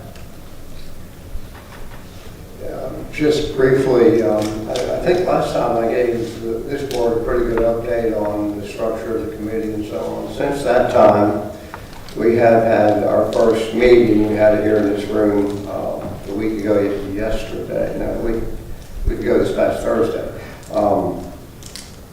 And that was well attended.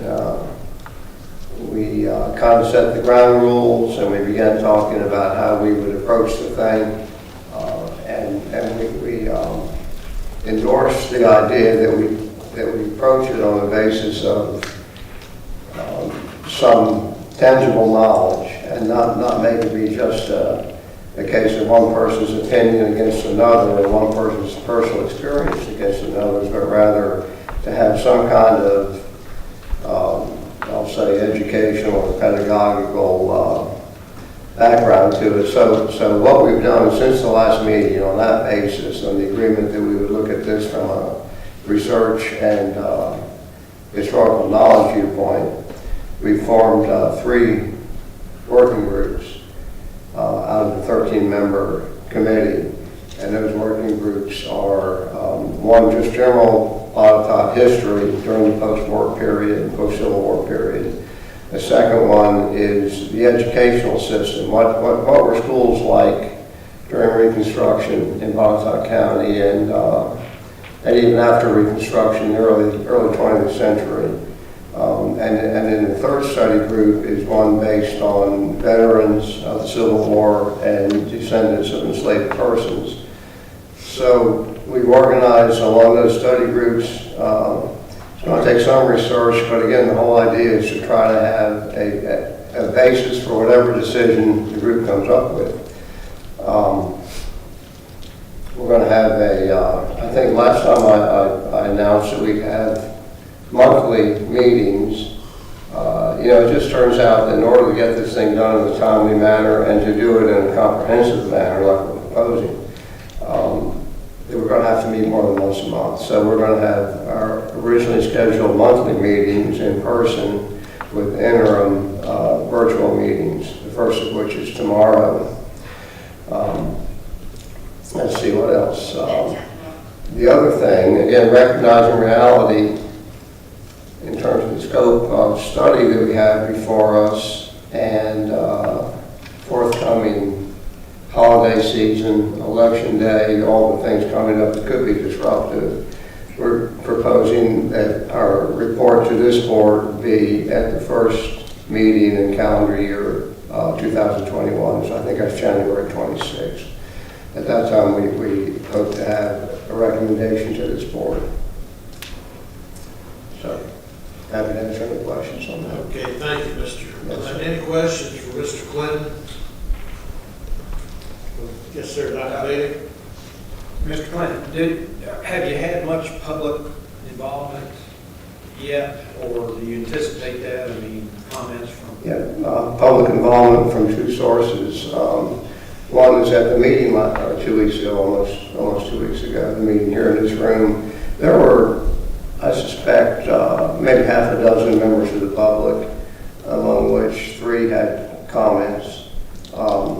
I think each member of the, maybe not each member, most of us had an occasional phone call, but not a whole lot. But it was good, it was good discussion, and I think it added to it. And we intend to, of course, all of our meetings are public, so we'll be open and we'll have the public attend them. Thank you. Yes, Other sir. comments?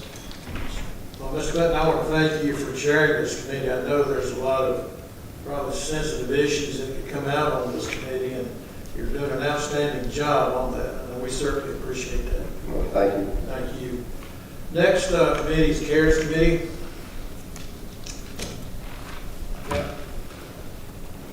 That'd be me. Yeah, be you. All right. Thank you, Mr. Chairman. Just a little background. We've already heard earlier in this meeting about the CARES funds, the amount of the CARES funds, and certainly there were two disbursements that the county received, one in June, one in August, each totaling $2.9 and change $million. So the total amount of funds that the county has received is $5,831,358 today. And that's all I'm quite sure that we anticipate. A little further background on that. These dollars are coronavirus relief aid as part of the federal act. They are to be used in a fashion that is COVID pandemic related.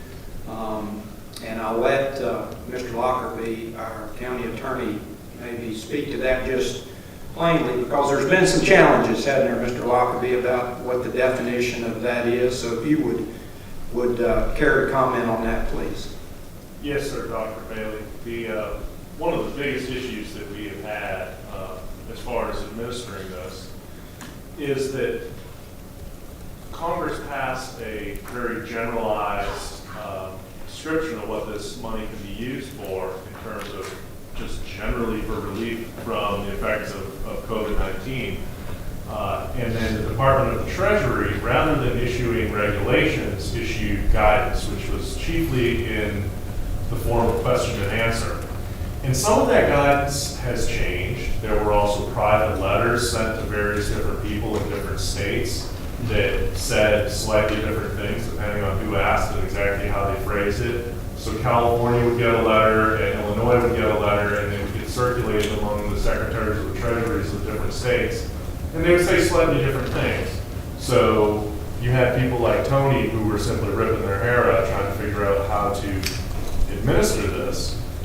And then you would have the way that it was set up, only localities with a population of over 500,000 could get money directly from the federal government. The rest of us had to go through their state government.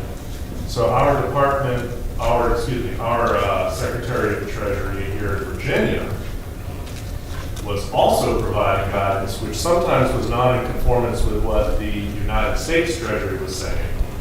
And now finally, we've gotten a set of guidance from the federal government's Office of the Inspector General, which is the office that will audit this. It's basically a bunch of accountants who carry firearms. And they have slightly different guidance on how they're going to look at this if and when they audit it on the back end. Now, given the amount of money involved and the relatively limited resources of the OIG, it's unlikely that any individual locality would ever be audited. And I know that we have done over and above what we needed to do in order to make sure that we were doing things the right way. But it does always put a little bit of the fear of God in you when you've been given guidance on the front end about what to do, which was confusing in and of itself, and then the guidance on the enforcement on the back end very varies from that somewhat. So all that is to say, God love Tony Cirillo, because he's certainly done enough work over the last few months trying to figure out all that stuff. Thank you, Mr. Lockerbie. That, I think, helps maybe explain a little bit of the challenge we've faced and the work that, you know, nothing's free. Free money, you think, well, really it's not. It has cost a lot of time and a lot of effort. And, you know, it's a work in progress at this point. The other part of the challenge is that these dollars have to be used in an appropriate manner by the end of the year. So not only do they send you the money, they tell you to kind of in a gray area how to spend it and then hurry up and do it. So we've tried to be prudent about that. And I've got here a list that will kind of explain what we're doing. Dr. Scott Horn serves with me to kind of work through this process, and of course we bring it to the board for conversation. But what we're looking at right now, the number one category from a dollar point of view is broadband. We are spending and looking to allocate about 48%, 47.8% of the total dollars towards broadband. And so, as we all know, the county does not install broadband, but the county can help facilitate. That's what we do, help facilitate providers of broadband, the infrastructure, which is quite a challenge in a rural county like ours. And I think Dr. Scott Horn is going to go into more detail about that in his committee report about broadband here in a few minutes. So, as you can see, about $2.8 million is headed towards broadband. And I think we should say that we consider broadband expansion in this county one of our top priorities. We hear about it from citizens daily. We understand the need. We're way ahead of a lot of people. We're not where we'd like to be, but we're working hard every day to get there. And so that's why at this point it is carrying the biggest part of the expenditure from the CARES dollars that Botetourt County received. Coming in second from a dollar point of view is education, the schools. The schools will receive right now, as we have planned, about 17.2% or a little over $1 million. That money is going to be used to help them buy some buses. You probably heard about us talk about the Chromebooks that we're providing and some air purification systems and so forth, facility upgrades. So those two categories alone will account for 65% of all the dollars that Botetourt County receives. So you've got broadband expansion and education in schools. The third category that received the most consideration is workforce and public safety. These dollars, that's about 13.5%. You heard about some of that already today from Tracy, voter registrar, and our contribution to her and other public facilities here in the county, but to help the voter registrar's office expand and become more user-friendly was timely in this year of a presidential election. And glad we were able to do that for her. And so that was 13.5% of what we're looking at. Coming in fourth, a very important category we feel is business assistance, small business grants that include farms, which we carved out in a separate category. I understand we've got about 20 farms apply. We're hoping to get more. But the business assistance, which includes agriculture, is about 9% of the money. That's about $518,000. So the small businesses can apply for grants as well as the farms, county farms here. So those 4 categories, the broadband assistance, the schools, Pontotoc County schools, the public safety, and business assistance program account for 88% of the dollars we've received. So, there's the bulk of it. We feel good about that. Coming in 5th, there's some contingency balance to match funding. I can let Mr. LaRue speak to that. We've got telework, technology, administrative, also the towns. The towns were contacted, Fincastle, Buchanan, Troutville, and we requested that they provide some information and make requests for COVID-related expenses that they've incurred. So we've received those requests. We funded PPE and cleaning equipment for those localities. So that's pretty much the bulk of it. Again, this is a fluid process. We're still taking considerations. We've had some ideas that didn't work. As you just heard, that the rules kind of changed a little bit as this thing's gone along, so we've had to scratch some ideas that didn't conform.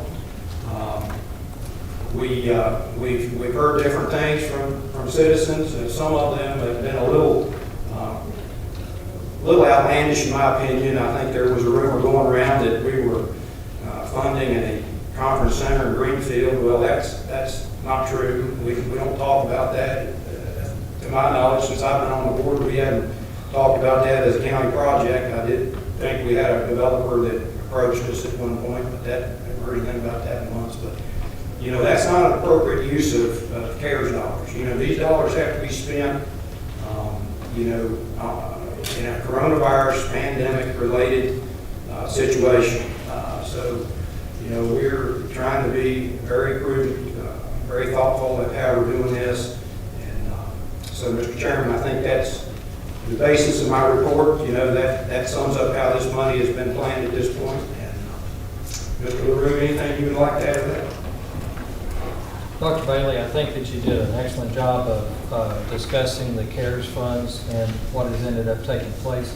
You did mention about some of the non-specific usage at this point, contingency funds, if you will, because some of these projects may end up running over that we still haven't got pricing on, and some of those may end up running under. So this is very much a fluid working document at this point until those dollars are actually spent.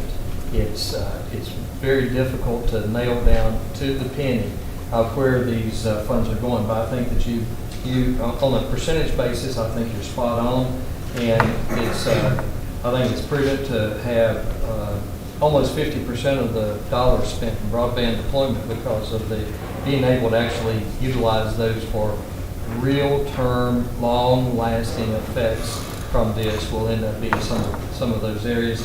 Same thing with business assistance and some of the other areas of the school system and having the air cleaned as an example with the plasma generators with the school system is imperative. Being able to buy some additional buses because of the social distancing is imperative. The Chromebooks, being able to actually have every 5th grade through 12th grade student to actually have Chromebooks and finish that whole up was imperative. So I think that, hats off to the CARES committee, Dr. Scott Horn and Dr. Bailey, and the rest of the board of the kind of work that's going on. So, as we get further into this, the numbers are going to get closer and closer and closer until we end up being able to account for every penny that's being spent. I mean, just something to ask for assistance on this. Dr. Bailey, I know you had mentioned the business assistance, $518,000, consumed some of that. One of the questions that the public may have, or some individuals may have, is that if they have no access for a computer, are there some things that we are doing to help those individuals out? Ken, can you add any information on that, especially in small farms and things?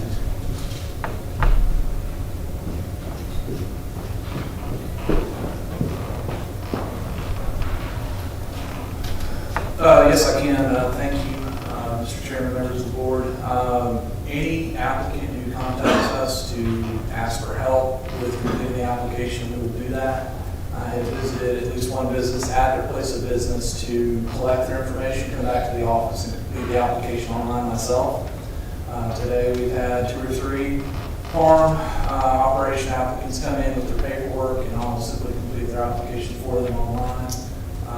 So yeah, anything that they need, we will provide. We are scheduling a grant application day here at Greenfield on September the 29th, Tuesday the 29th, from 7 a.m. to 6 p.m. for small business grant applicants and farm operation grant applicants to come see us, and we'll complete the applications with and for them. Anything we need to do, we're helping folks to submit their applications. Thank you. Excuse me, Mr. Chair, if it's okay. One of the other things I think that you had made a suggestion maybe to the CARES committee about the extension of the program. Yes, so you all approved the Farm Operation Grant Program at your August meeting. So far, as Dr. Bailey indicated, we have about 20 applications. We'd like to have a lot more. We understand from the Farm Service Agency that roughly 150 Botetourt County farmers receive federal assistance, which is the only prerequisite to receiving county assistance. So 20 in comparison to 150, we need more applicants, or we need folks to be aware. So we are planning a mailing this week using Cooperative Extension Contact, mailing residents to contact every farmer who we can possibly reach to make them aware of this program. To that end, it would not hurt anything in terms of our procedure and the time that we need to invest to get this done by December 30th.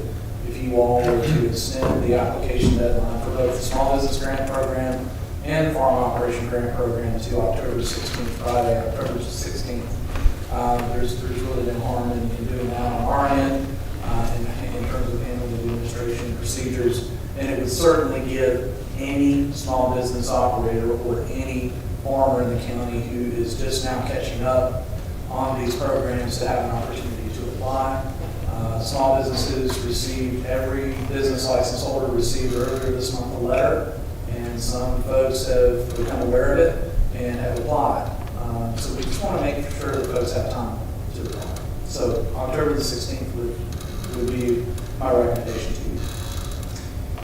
We need approval from that from the board, is that correct? Yes, you approved the guidelines for both programs, and which involved deadline of September 30th, so it would be appropriate for you all to approve an extension to October 16th. So moved. I have a motion to extend this to October 16th. Any question? Do we hear a second? Second. Now do we have any questions? Okay, all in favor say aye. Aye. All opposed? Motion carried. Thank you, sir. Thank you. Thank you again for your assistance in helping us. Absolutely. It's a pleasure. Yeah, I would like to thank all of you guys. It's been a lot of work done on this. And I guess a lot of people don't know how much work it has been, but we try to get this information out if we can. I want to thank the news media that they're here to help get some of this out and let everybody in the county or the area know what we're trying to do, so we appreciate you too. Mr. LaRue, the next item C, approval of a RAD Center lease agreement. I think that's the broadband committee, Broadband. commission. We have to have approval for the CARES committee to kind of administrator. I'm sorry, that's your name on it. But it's got, should have broadband committee.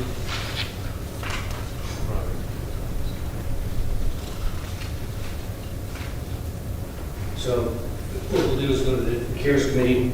We have right here, if you would. Let's see, there's a recommendation provided by the County CARES Committee, the county administrator requests the board approval to transfer amount. Can you make a motion? I made a motion that transfer amount of $786,282 for the EDA. Okay, I'll second that. Any question? All in favor, say aye. Aye. All opposed, motion carried. And now, Mr. Chairman, we need to go to, is that correct?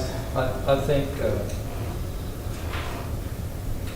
Mr. Scott, Dr. Scott, I think that that would be the time that you would. The CARES and EDA later on. Be talking, yes.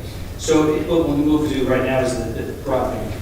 What I'll do is I'll give a brief overview of what the broadband will be and what we have done from the past, and we'll get to the request in some of these other monies that will come up later on. Dr. Bailey got into some of that subject, so go ahead. Yeah. So what we have is in our broadband, and I'm going to have a few people come in and speak on this, but understand from our broadbands and where we are in the broadband, it's not something that we have a shovel. We don't have a backhoe. We don't have fiber. This is the government, helping a public-private sector and that relationship to develop some sort of interconnectivity with wireless or broadband fiber to the homes. Now, this talk may take a little bit longer just because of the heart and soul, and I may pour into this whole thing because we've been here some time. I do, and I would like to mention some of the individuals that were participating in the Broadband Commission. And those members, of course, myself, Vice Chair is Walter Griggs, and I do not believe Walter is here today. Brandon Evans, Key is here. We have Daryl Hicks that has been here. Previous members are Michelle Crook and Arlene Boyd. And the advisors, Frank Smith, Gary LaRue, Ken McFadden, David Mormon, and Cody Sexton. Understand that I may be a chairman, but I've surrounded myself with individuals that are geniuses. Daryl has added a whole lot of information and technology to help us get to where we are. And that is very important to where we have been and where we are today. And with Frank Smith, with Gary, and Ken, and those individuals trying to push us forward and going into detail on some of the individuals in the area surrounding, it has been fantastic. But, the other thing, if we can go back just a little bit, I'm going to give you a little history. A long time ago, Jennifer Eddy did a survey, and that survey was comprised of what do we need in Botetourt County? What is it that we need, and what do the citizens really want in Botetourt County? The top two things that came about were broadband and housing. Well, if you remember, we did have a housing summit, and that was a very successful setting. And I'll go over in a little bit the broadband setting, but 3 years ago in the fall, we conducted that survey. And we found out with that survey also with noting on broadband that Botetourt County was 70% connected. Now, what does connectivity mean? Because you could be connected at a 10-1, but is that connectivity from a statewide or not? The state required a 25-3 connectivity. So 25 download, 3 upload.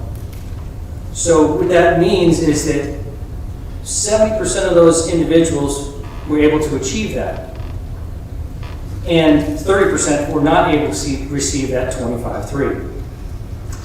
So we asked the citizens, about that internet access and their coverage and how's their services. And we asked, the business and individuals. And the survey results showed a significant stakeholder concern, meaning that especially related to the lack of broadband services. We had a significant lack of it. And in 2018, we formed the Broadband Commission. That Broadband Commission with those individuals that I just had mentioned. And by the fall of 2018, the county held its first Broadband County Summit. And in that summit, we had national subject experts to explore the potential of strategies and solutions that we need to expand our broadband. And we also had local individuals that were very intelligent about the way they approach these and some of the ideas that we need to have towards Botetourt County and the challenges that we have with our topography. We went from, in that summit there are some drones. The drones had actually one of the ideas was these drones would sit there and follow over the interstate and go to certain areas that were low, and they would give internet service, or they would give wireless services, and then go back home, charge, and come back. That was an idea that was brought up. I think that Virginia Tech had that idea, and it was kind of neat, the guy that was explaining it. Other things, also autonomous vehicles. We talked with VDOT and autonomous vehicles, so it was some really broad things that we had gone over. And in 2019, I think you would all have had an opportunity to take a look in our broadband. As a well-known IT consultant was Sandy Terry. Sandy Terry put together an interactive website. That website is here today to tell us exactly what area is deficient in broadband and what area does have, the connectivity that we do need. And if you go there into that website, you can find out where you are and what your internet service is and what your provider is. Understand, when we look at these things, we're looking at education, we're looking at businesses, we're looking at the telemedicine, telehealth. Those things are very, very important to us, and that's what we really came about. And then by April that same year, the county awarded a $760,000 grant from a VATI grant. That VATI grant went to CBEC, or Craig Botetown Electric Co-op. And in their services, they were able to do about 44 miles of broadband that they ran. And that's what they're doing today. And then in 2020, when the COVID-19 set, the county was faced with increased pressure in addressing the connectivity gaps. The county had been working to address these issues from school setting to business setting. The biggest thing was education, but also understand that businesses were let out, so those people were not able to be connected. Some of those individuals were sent home because they couldn't come back to work, but they wanted to be working remote. Well, they couldn't work remote because they didn't have a connectivity, and they might have had 10-1. And at 25.3, is that enough when you have a child that's in the house and you have a business you need to take care of, or you're trying to do work? Is that enough there at all when everybody else is on it and the system goes down? So those are the things that we are presently trying to look at. And then when we receive these CARES Act funding and other grant dollars to help the community cope through this significant pandemic that we see, we notice the importance of the strategic challenge that we're connecting all the locals, or trying to connect all the local citizens. And as you mentioned, and Dr. Bailey mentioned with CARES Act, that 50% of the CARES Act funding, local broadband, was about $2.9 million. That $2.9 million, I think, is a fantastic way we can reach out. Now, what I need to do is tell you exactly what that 2.9 has done, or what will do. But understand that $2.9 million has to be taken care of by December 30th. So everything has to be completed by that period of time. So if we go back just for a second and look at CBEC, what did CBEC give us? What is it looking at as far as the amount of homes that CBEC is going to be able to reach in just phase one? And that looks like around more than 600 homes and 52 businesses that they are going to be able to touch. CBEC on phase 2, CARES, is that the project will build an additional 8 miles. That's going to be a backbone fiber that we really need for about another 75 homes, but in some most rural areas in Botetourt County. But that backbone is important because this build will allow CBEC to hopefully hit additional 600 homes. In hopefully the relatively near future. And then you go to Roanoke Valley Broadband Authority, building to Greenfield to connect with CBEC out in Etzler and Blacksburg, connecting that Etzler and Blacksburg Road. And that was for about 200 homes there. So, and you take a look at that 200 homes, there's a future connectivity of many more homes than that. So we also plan to build the fiber to Greenwood water tank. The water tank that's out here in Roanoke Valley Broadband is putting that up as well for a possible wireless connection. So that's going to reach out in several different ways, not only just for the citizens, not only from the wireless setting, but also even for our fire, EMS, and sheriff's department. Lumos plans to build another additional 450 addresses from Eagle Rock to Buchanan, not inside Buchanan, not at Buchanan, but just outside. There's another backbone that we have, but that is used from the federal ACAM money that they've been given years ago. Blue Ridge Towers plans to deploy a wireless broadband in Blue Ridge area. Now, we've been talking about that in the past, and that should get about 100 homes and hopefully have connectivity of a fiber network down Blue Ridge on 460. We hope to see that. And then the Blue Ridge Tower started construction. As a matter of fact, I think it's starting construction now. So those individuals that are going to get off on 162, they hopefully will see some dirt being moved and some deployment of some towers being set up over there fairly soon. So they did start moving some dirt today. So the Blue Ridge Towers are starting that construction, 162 and 81. That will be deploying about another 100 homes in that area. Again, what we need to look at is that also is looking for our Sheriff's Department as well as the Fire EMS Department. So we anticipate, because of these efforts, in excess of 1,400 new homes. That equates to probably about 3,400 residents of Botetourt County that should have broadband before the end of this year. So by December 30th, those individuals should have broadband. So we went from a 70-30 and now we're at 80-20. And understand what that really means, because at a 25-3, does that really serve your house and the needs you have to have for a business? I don't think so, especially if you have 2 or 3 kids that have to do schoolwork and that whole thing coming down and then shutting down. So it really does not serve you. What we want is fiber. That fiber gives us connectivity. That connectivity that will get you a gigabyte or 100 megabytes or things like that. And Daryl, please correct me if I'm wrong on any of these things here too. And Frank, you're here too, please. So we have to understand, this is not just meeting 25-3. What it is doing, it is in meeting the needs of Botetourt County citizens and the educational process as well, telehealth, telemedicine. How many homes have businesses in it? How many homes have individuals that are inside their house that are sent home that can't come back to work yet? How many of those people are out there that have to go someplace else to get internet services? We want them to be feeling safe at home with internet services. Internet services that give that availability to a 1 gigabyte at a price that's reasonable. We have all had that instance of, man, we're having to spend hundreds and hundreds of dollars on this internet service, and we're not getting what we really should. And that's what this is doing. It's bringing more internet and interconnectivity to decrease the cost. So we're having more options for the dollars that we're spending. And that's what we need. Now, the other thing is, we're not done. We're close to being done. And this is some exciting things. I can't talk about everything on that, but there's some things that are happening hopefully very soon that will be released. The assistance of Loomis is going up for another VATI grant, and the application is recently done. It should cover another 600 homes.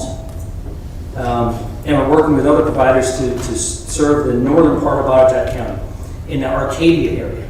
So I'm telling you, we're going to be leapfrogging a lot of different things. Botetourt County is going to be looked upon. And they're going to say, well, how in the world did they do that? Well, sometimes unfortunate things happen. And disasters and pandemics. Sometimes a fortunate thing we can take advantage of. I really believe that this has given us an opportunity to connect Botetourt County and our citizens.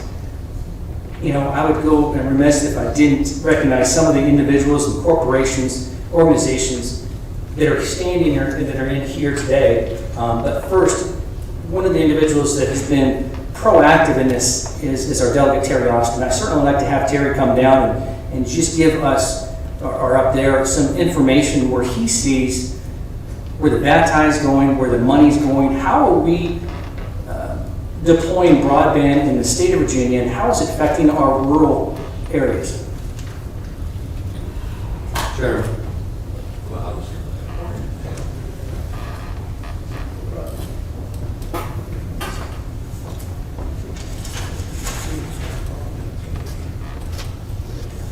Mr. Chairman, members of the Board of Supervisors, thank you for the privilege to be here today. I appreciate what you all do for us every day. I've served 16 years in your position, and I know what a task it can be sometimes. But we appreciate all you do for us as citizens of the county. Now, Scott, I want to thank you and your committee, your study committee, for broadband expansion in the county, and what the Roanoke Valley Broadband Commission does also. It's very important. Broadband today is a public utility.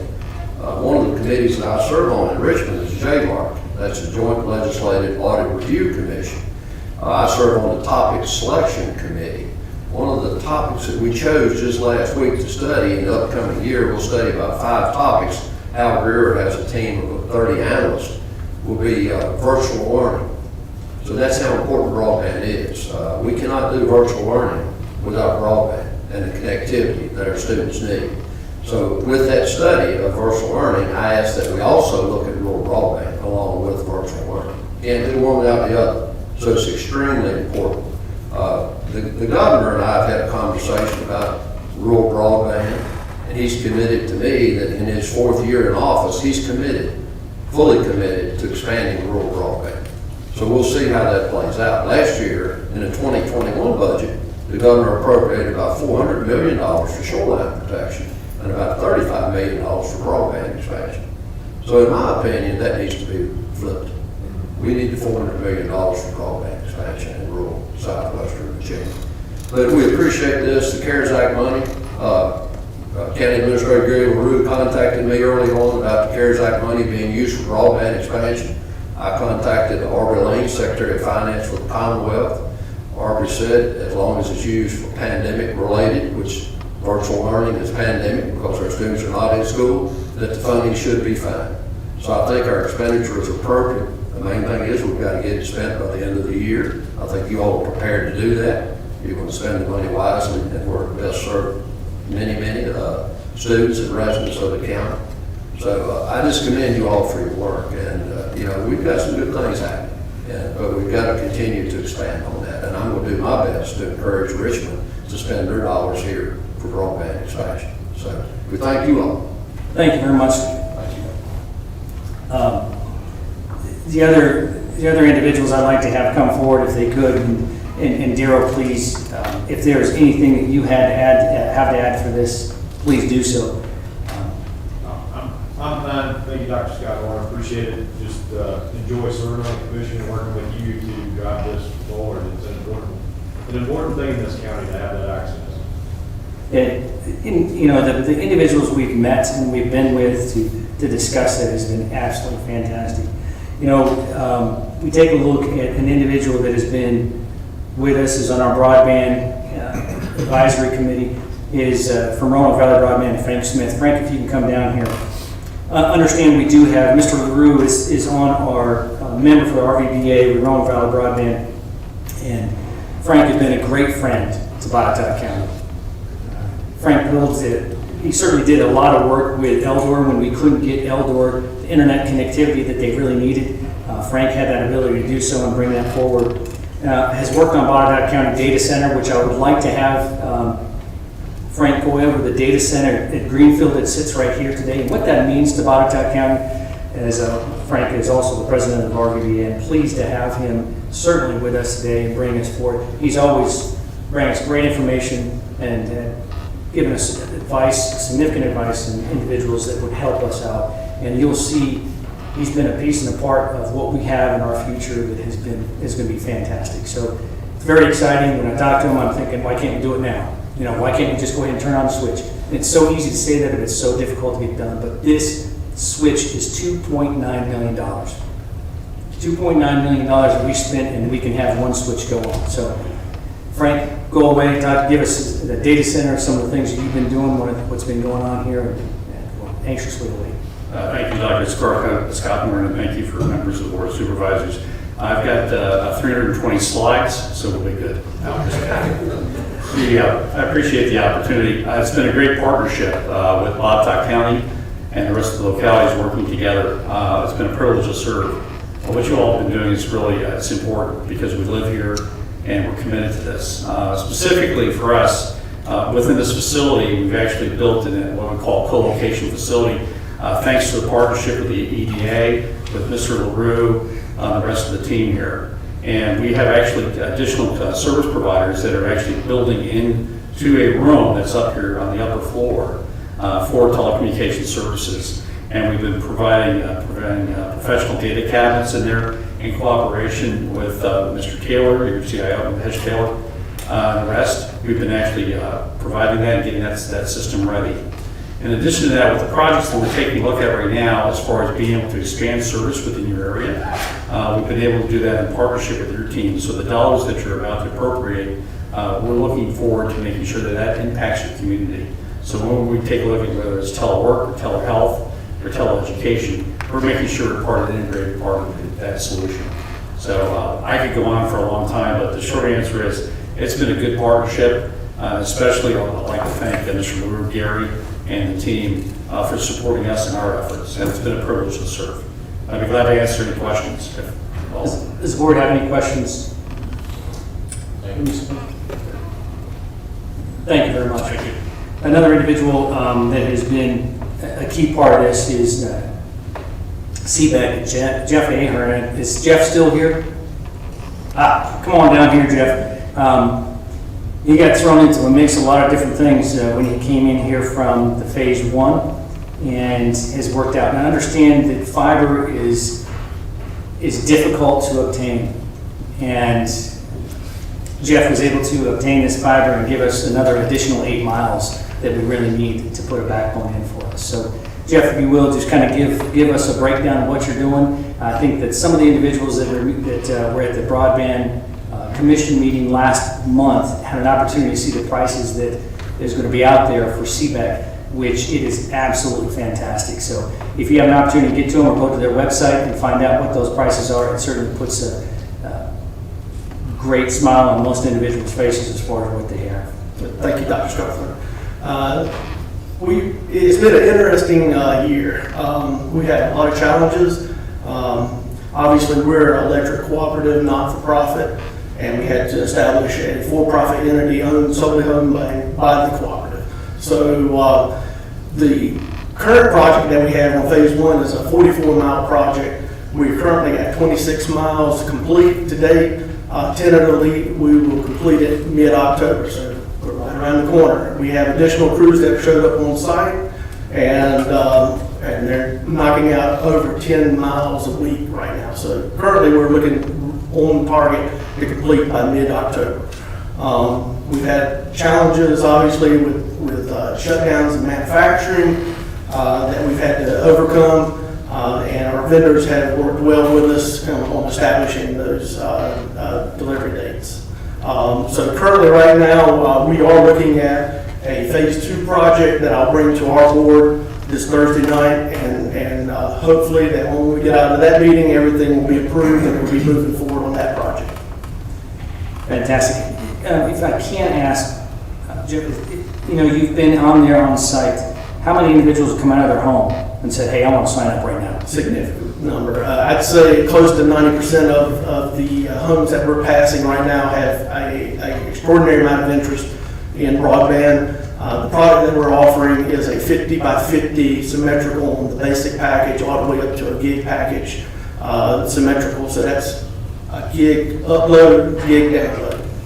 Which is fantastic. And that what that means for anybody that's out there in business, Daryl knows this exactly well, because when you have a 1 upload and 1 download, 1 gigabyte, let's say, it is amazing. When we have a 25 download and a 3 upload right now with megabytes. So you're talking about an equal mirrored image of 50-50 or 1 gig to 1 gig. That is correct. So we have one individual that's down at the end of this table here that has been wanting that situation for a long period of time. He's getting very upset with me for bringing all these things up that you're doing in the other areas. So thank you very much. Any questions the board members have? 1 gig. 1 gig. I am sure you push it for more.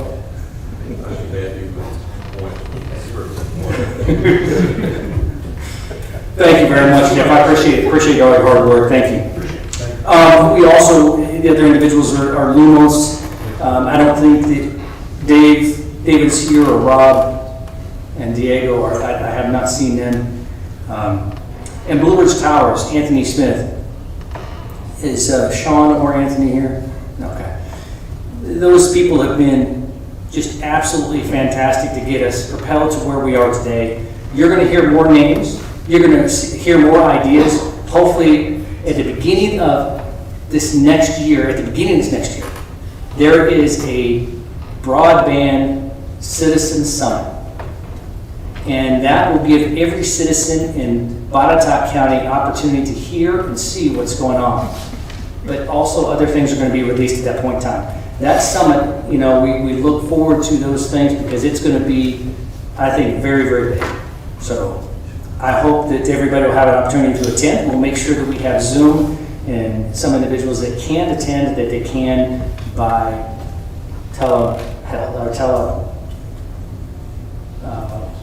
what am I looking for? Yeah, either if you can get to Zoom or Med or WebEx or something like that, it'll give you that opportunity to get that. So hopefully we'll have that information out for you. We'll make sure we get that summit taken care of. But before handing the floor over to our guest from Virginia Association of Counties, I'd like to make sure we show a short video to highlight some of the community's efforts that we've done and what Jennifer Eddy and her company has put together. So hopefully we'll be able to show that right now. All right. Anyone else you want to? Well, yeah, we're not done yet. You are. Do you have anything else? Oh, you showing this?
So if you think that this meeting today was about broadband, it was, and it still is. So one of the individuals I'd like to introduce you to is from the Virginia Association of Counties, is Chris McDonald. Chris, if you'll come down.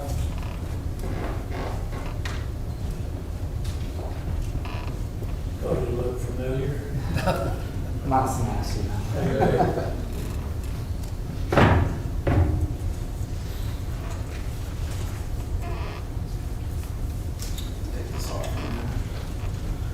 Mr. Chairman, Mr. Vice Chairman, thank you so much for having me. I'd be remiss to say that the last 6 months I've met almost exclusively remotely, in fact, all my business remotely, so this is actually my first time back in front of people, and I feel very grateful that it's here in Botetourt, one of the most beautiful places in the Commonwealth. Very, very grateful and lucky to be here today. As Dr. Scott said, my name is Chris McDonald. I'm the Director of Government Relations with the Virginia Association of Counties. It's my distinct honor to be here this evening to award Botetourt County not one but two VACO Achievement Awards. For those here tonight who may not be familiar with the Virginia Association of Counties, or VACO, just a brief introduction. Founded in 1934, VACO was established to serve and support efforts of county officials in a number of ways. First and foremost is through our advocacy efforts in the state legislature and at the federal level, where we work to promote the interests and legislative priorities of our member counties. In addition to advocacy efforts, we serve counties through numerous education programs, member services, technical analysis expertise, and communications efforts. 18 years ago, VACO first established our Achievement Award program to better recognize counties that have developed and adopted innovative approaches to providing public services, as well as to identify programs that can serve as models for other counties to emulate. This year we had 3 judges who reviewed and selected all of our winning submissions. Mr. Ted Povar, the Associate Director of the Virginia Institute of Government and a former city manager, Dr. Cheryl Bailey, Senior Vice President of Springstead Incorporated and former Chesterfield County Deputy County Administrator, and finally Larry Land, the retired VACO Director of Policy Development. Over the years, the VACO Achievement Awards program has grown more and more competitive. This year alone, we received 76 entries. Ultimately, of these 76 submissions, only 21 winners were picked from 24 counties. This is one of our most selective winning rates in many years. Botetourt County has been no stranger to Achievement Awards. In fact, today marks Botetourt's 6th and 7th Achievement Awards, as the county previously won in 2003, 2004, 2010, 2015, and last year in 2019. This year, we are pleased to recognize the county for 2 programs that focus on 2 of the absolute most critical topics facing county governments today. First, broadband. I won't go back through the lengthy list of achievements that Dr. Scott Horn already read through, but I'll simply sum it up and say that it takes a team, as you've heard tonight. You've seen a number of individuals speak. And beyond taking a team, it takes efforts at the local, regional, and state levels to make this happen. And to use your own words, it takes a tremendous amount of heart and soul and time to make this happen. As a result of the Botetourt Broadband Strategy, not only has the Broadband Commission been created, not only has the Broadband Summit been held, Botetourt County has seen greater public-private partnerships, greater regional cooperation, and of course, continued and increasingly creative solutions and ideas for expansion. And Mr. Chairman, if time allows, I can present you with this now. I think it would be appropriate for Dr. Scott Horn and Dr. Bailey, I think y'all have worked on it. I know you're the guru. There's man. You know, if you could, again, this wheel takes spokes, and it's each and every one of us that makes this thing go. So every one of us had a participation in this. So well, you're the hub. So, I'll let Ron accept the presentation. Would you?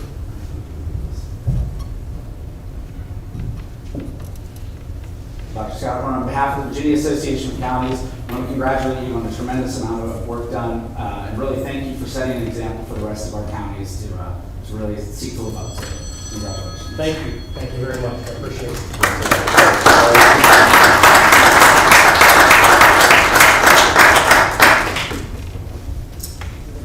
Okay. I certainly will let our broadband commission know about this on Friday. The public is definitely more than welcome to be there, and it's efforts of them as well as many others. So thank you very much. Thank you. And Mr. Chairman, if time allows, I also do have a second award to present the county with. But at this time, I want to recognize Botetourt County for their housing strategy, and I believe Ms. Nicole Pendleton is on hand to briefly speak to that.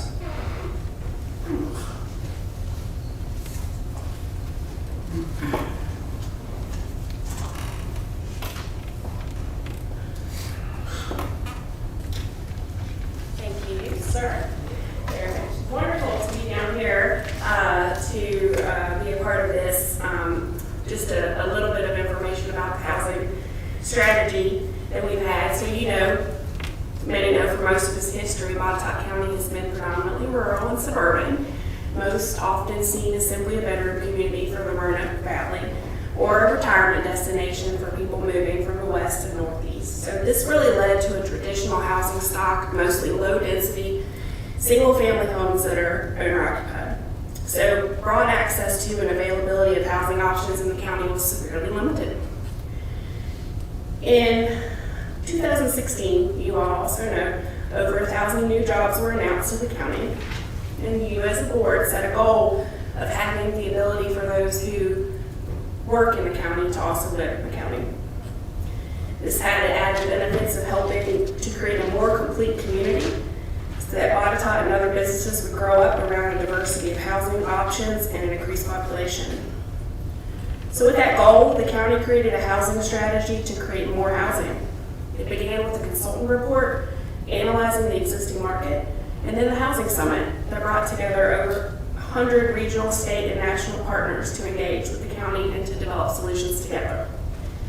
This led to the creation of a series of recommendations and a housing toolkit that staff, you all, and the public can use to help developers and builders to meet the housing goals.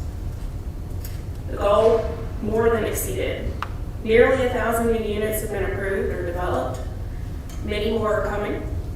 And new tools are continually developed, which the most recent, we continue to work through this and see different things come to fruition, such as the cluster development ordinance, which really helps to maximize development in green space. So I took just the 4 S's as I was thinking about this. So we had 1,000 new jobs, strategy, study, summit, another study, 1,000 new units on the books, thanks to the vision of you all and to the staff, and many thanks to the community development staff too for helping to realize those units. So thank you all. Thank you. Once again, Mr. Chairman, on behalf of the Virginia Association of Counties, I want to present the second award of the night to Botetourt County for their housing strategy and congratulate you all on a really excellent job. Well done.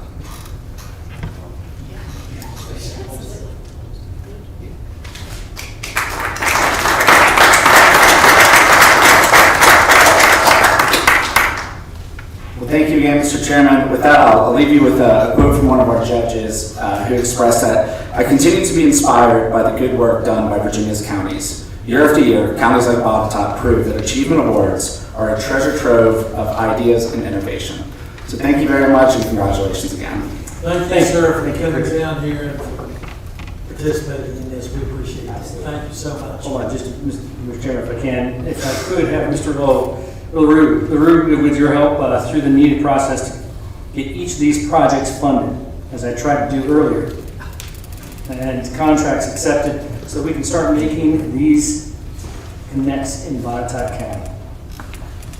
Mr. Chair, board members, if we continue to look under the broadband committee, this would be item A, the approval of the transfer of the CARES Funds Act for the EDA. There was some, maybe just a little bit of confusion associated with that earlier. I just want to clear that up and make sure that we end up getting that done appropriately. No problem with that at all. What ends up happening is that this is funding, it would be a transfer of CARES Act funds to the EDA from the Board of Supervisors. The EDA would end up carrying forward with this economic development project of the Phase 2 CBEC program or project. That was in the amount of $786,282 as approved by the CARES Committee for the purpose of building out broadband in Phase 2. As you heard from Jeff Ahern, Phase 1 had 44 miles of fiber through the Bati. Phase 2 would end up having more than 8 miles, slightly over 8 miles. However, that will end up allowing in the relatively near future some of the lowest density population of Botetourt County to actually have fiber to the home, and would end up including almost 600 homes in the future. So I would ask that you would request that the board approve the transfer in the amount of $786,282 to the Botetourt Economic Development Authority for the extension of additional broadband infrastructure by Craig Botetourt Electric Co-op December 30th, 2020. Okay, you've heard the recommendation. Do I have a motion? So moved. Second? Second. Okay. A motion by Dr. Scott Orange, second by Dr. Bailey. Accept. All in favor say aye. Aye. All opposed, motion carried. Okay, item B would be the approval of transfer of CARES Act funds to the Roanoke Valley Broadband Authority.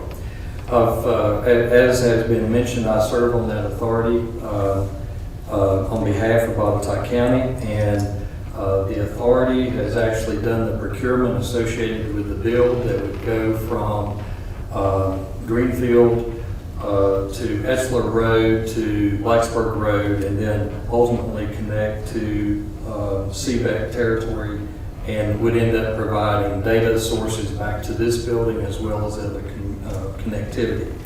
That would also include a build from the cul-de-sac to the water tank to the water tower here at Greenfield for the potentiality of deployment of wireless technology associated in being able to pick up more homes and more businesses along the way. So with that being said, I would ask that the board consider, and this is what the CARES Committee has already approved, request that the Board of Supervisors approve a transfer in the amount of not to exceed $1,342,000 of the CARES Act funds to the Roanoke Valley Broadband Authority to manage this broadband extension project from Greenfield Data Center to portions of Etzler, Blacksburg Roads, and eventual connection to CVAC Broadband Extension Project December 30, 2020 on behalf of the Board of Supervisors. All right, I'll move to approve that. Do I hear a second? Second. Okay, all in favor? Aye. All opposed, okay, motion carried. Also, Mr. Chair and board members, there is it has been mentioned about the mobilization of equipment today for the construction of a tower at exit 162, of which RAD 3 on that tower will be broadband deployment. RAD 4 would end up being a lease that the county would end up holding on that RAD. Each one of the RADs are the different layers on those towers. And so we could end up seeing how that RAD 4 could potentially be used for deployment of fire, EMS, emergency services, or other systems across the on that tower, so that we could end up utilizing that in multiple ways. One of the things that would end up taking place is that the 162 tower would end up having broadband deployed off of that RAD 3, and the lease would end up being on RAD 4 for that. The lease would be for 10 years and 10 months, and it would have no escalation clause in that. So it's at a very affordable price for the county to commit to that at this point while the tower has not been built. It would be based upon performance as far as the payments. So the payments would be based upon the time that building permit is obtained and site plan is approved, when the footers are poured and approved, whenever the tower is erected, and whenever the broadband is deployed at Blue Ridge and the broadband is being deployed at exit 162. Each one of those would be milestones along the way that would end up allowing for broadband to be delivered in that part, in those two parts of the world. I would say that Board Member Sloan is not interested in that tower, since he's never had any broadband at his location, and this would actually provide broadband, and so he's scared of that opportunity, I think. Neither is our delegate, is he? Yeah, I don't know if this would end up going over top of the hill, but we certainly hope that there would end up being something up there. However, with this would be a multi-faceted approach. The Botetourt County CARES Committee and County Administration requested approval of the transfer in the amount of $40,000 in CARES Act funds to Blue Ridge Tower, BriskNet, approval of an additional appropriation in the amount of $38,000 from fire EMS lease, for a fire EMS lease, rent of equipment, and provides the line item number that you have is one that starts with 100, ends with 000.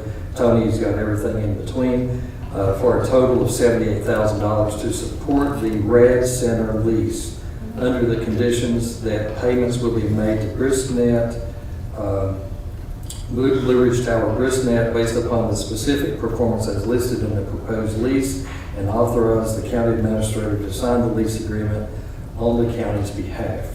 So $40,000 would be CARES funds for the deployment of the broadband.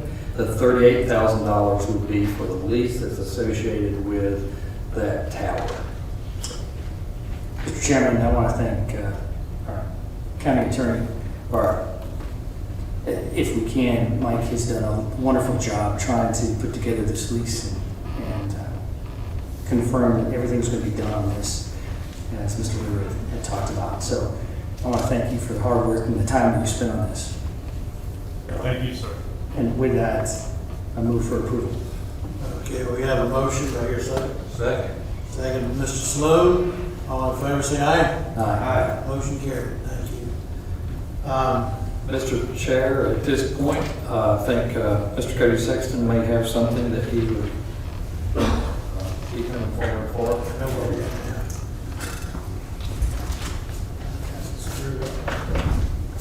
Thank you very much. Thank you, Mr. LaRue. Good afternoon, board members, members of the public. Real quick, I do want to emphasize, as someone very close to the VACO awards process, if you caught the numbers, we won 2 of the 21 that were awarded this year. So huge, huge accomplishment for the county. So first time we've won 2 in a single year, and a pretty good percentage of the total. So excellent work to all involved. This afternoon, we have a proclamation to read for the announcement of Broadband Week and National Digital Inclusion Week in Botetourt County. So going along with the theme of broadband for this meeting, if you do not mind, I'll read very briefly the proclamation. So whereas the Botetourt County Board of Supervisors and the Broadband Commission are committed to advocating for the broadband connectivity of its citizens and businesses, and whereas high-speed internet connectivity is critical to the way Botetourt County residents and businesses work, learn, and interact, and whereas the COVID-19 pandemic has highlighted the increased need for broadband as Botetourt County's residents seek telehealth, telemedicine, remote education, and telework opportunities, and stay in touch with friends and family. And whereas the board and commission have made the expansion of fiber to the home and other broadband infrastructure a priority throughout the county. And whereas the board and commission have also worked with the broadband providers for ways to provide more affordable access to broadband and remove barriers to broadband adoption to help close the digital divide. And whereas the county wishes to recognize its successes with broadband expansion and highlight the next steps in the goal of broadband providers eventually connecting 100% of homes and businesses in the county to broadband. And now therefore, you all, Mr. Billy Martin and the rest of the board of Botetourt County, do hereby proclaim the week of October 5th through October 11th, 2020 as Broadband Week and National Digital Inclusion Week in Botetourt County, and recommend these observances to all county citizens. Thank you, sir. We have a motion to approve. So moved. Mr. Dr. Bailey, seconded by Mr. Sloan to approve. All in favor, say aye. Aye. Any all opposed, motion carried. Thank you. Thank you. And with that, we have a board member comment period, but I think we've pretty much said what needs to be said today, so I'm going to adjourn the meeting to a 6 o'clock session, which will be 13 minutes.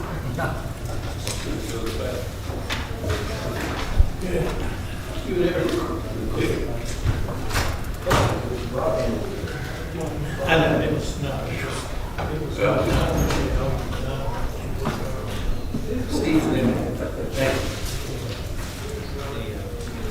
You've been there for some of the meetings, so you know.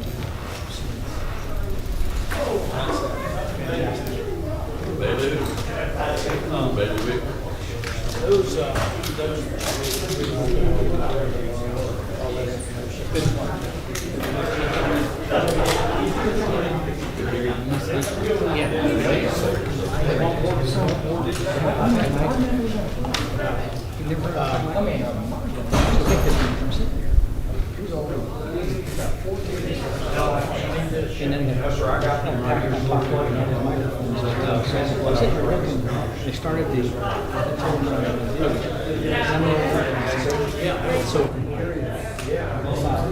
was missing. I could see my notes, but I couldn't see all of it. I could see a portion of it. So I'm going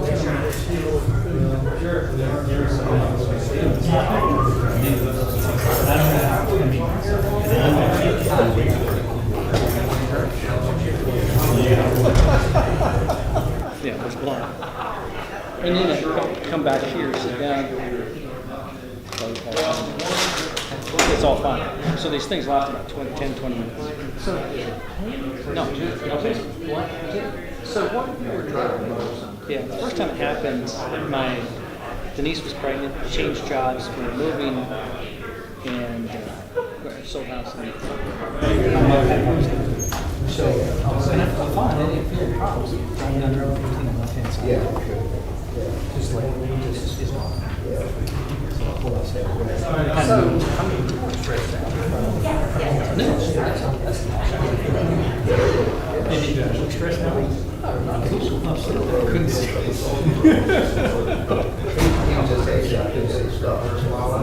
Yes. Very good. Yeah. So good. That's what I told him. Yeah. I do have one other idea slash.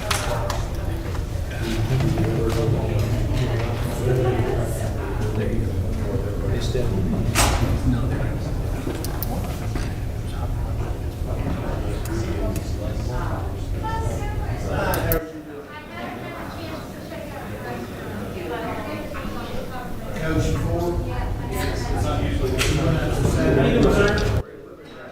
Yeah, but it's bad. How we get done, we get resolved. I mean, she wouldn't even get it. Yeah, see, that's what I'm saying. That's what I'm saying. That's what I'm saying. Get in here, throw that, throw you in the answer all the questions, and then here. I mean, I don't know. what does, I hear what you're saying. Because one time,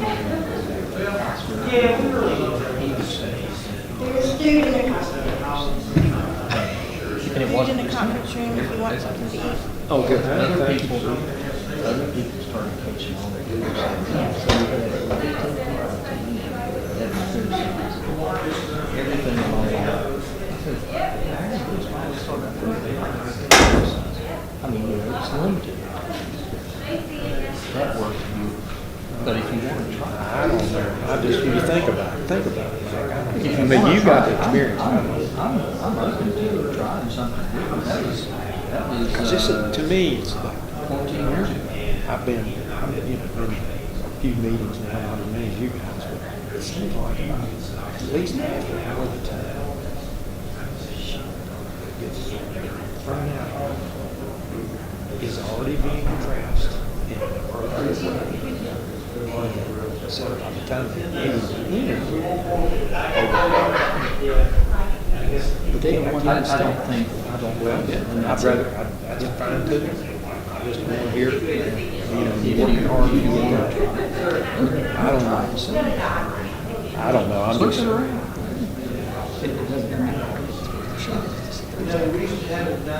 Well, that way at the end of the meeting, if we have addressed some problems, maybe we need to hear about it. I mean, if they're going to raise hell and nitpick about what we talked about, well, that's their business. But see, we had that piece covered. She got in front of us. I say, I'd rather, right? Yep. And then she could come in here right after all of that and start talking about, well, what are you doing to carry it out? Well, she wouldn't have a whole lot to say. You with me? Yeah, absolutely. Try these things. Let's go eat. Let's do it. I mean, I'm just.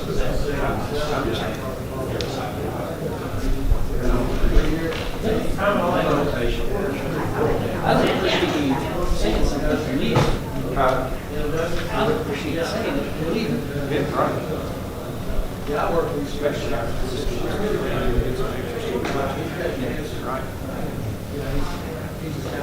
That didn't work out, did it?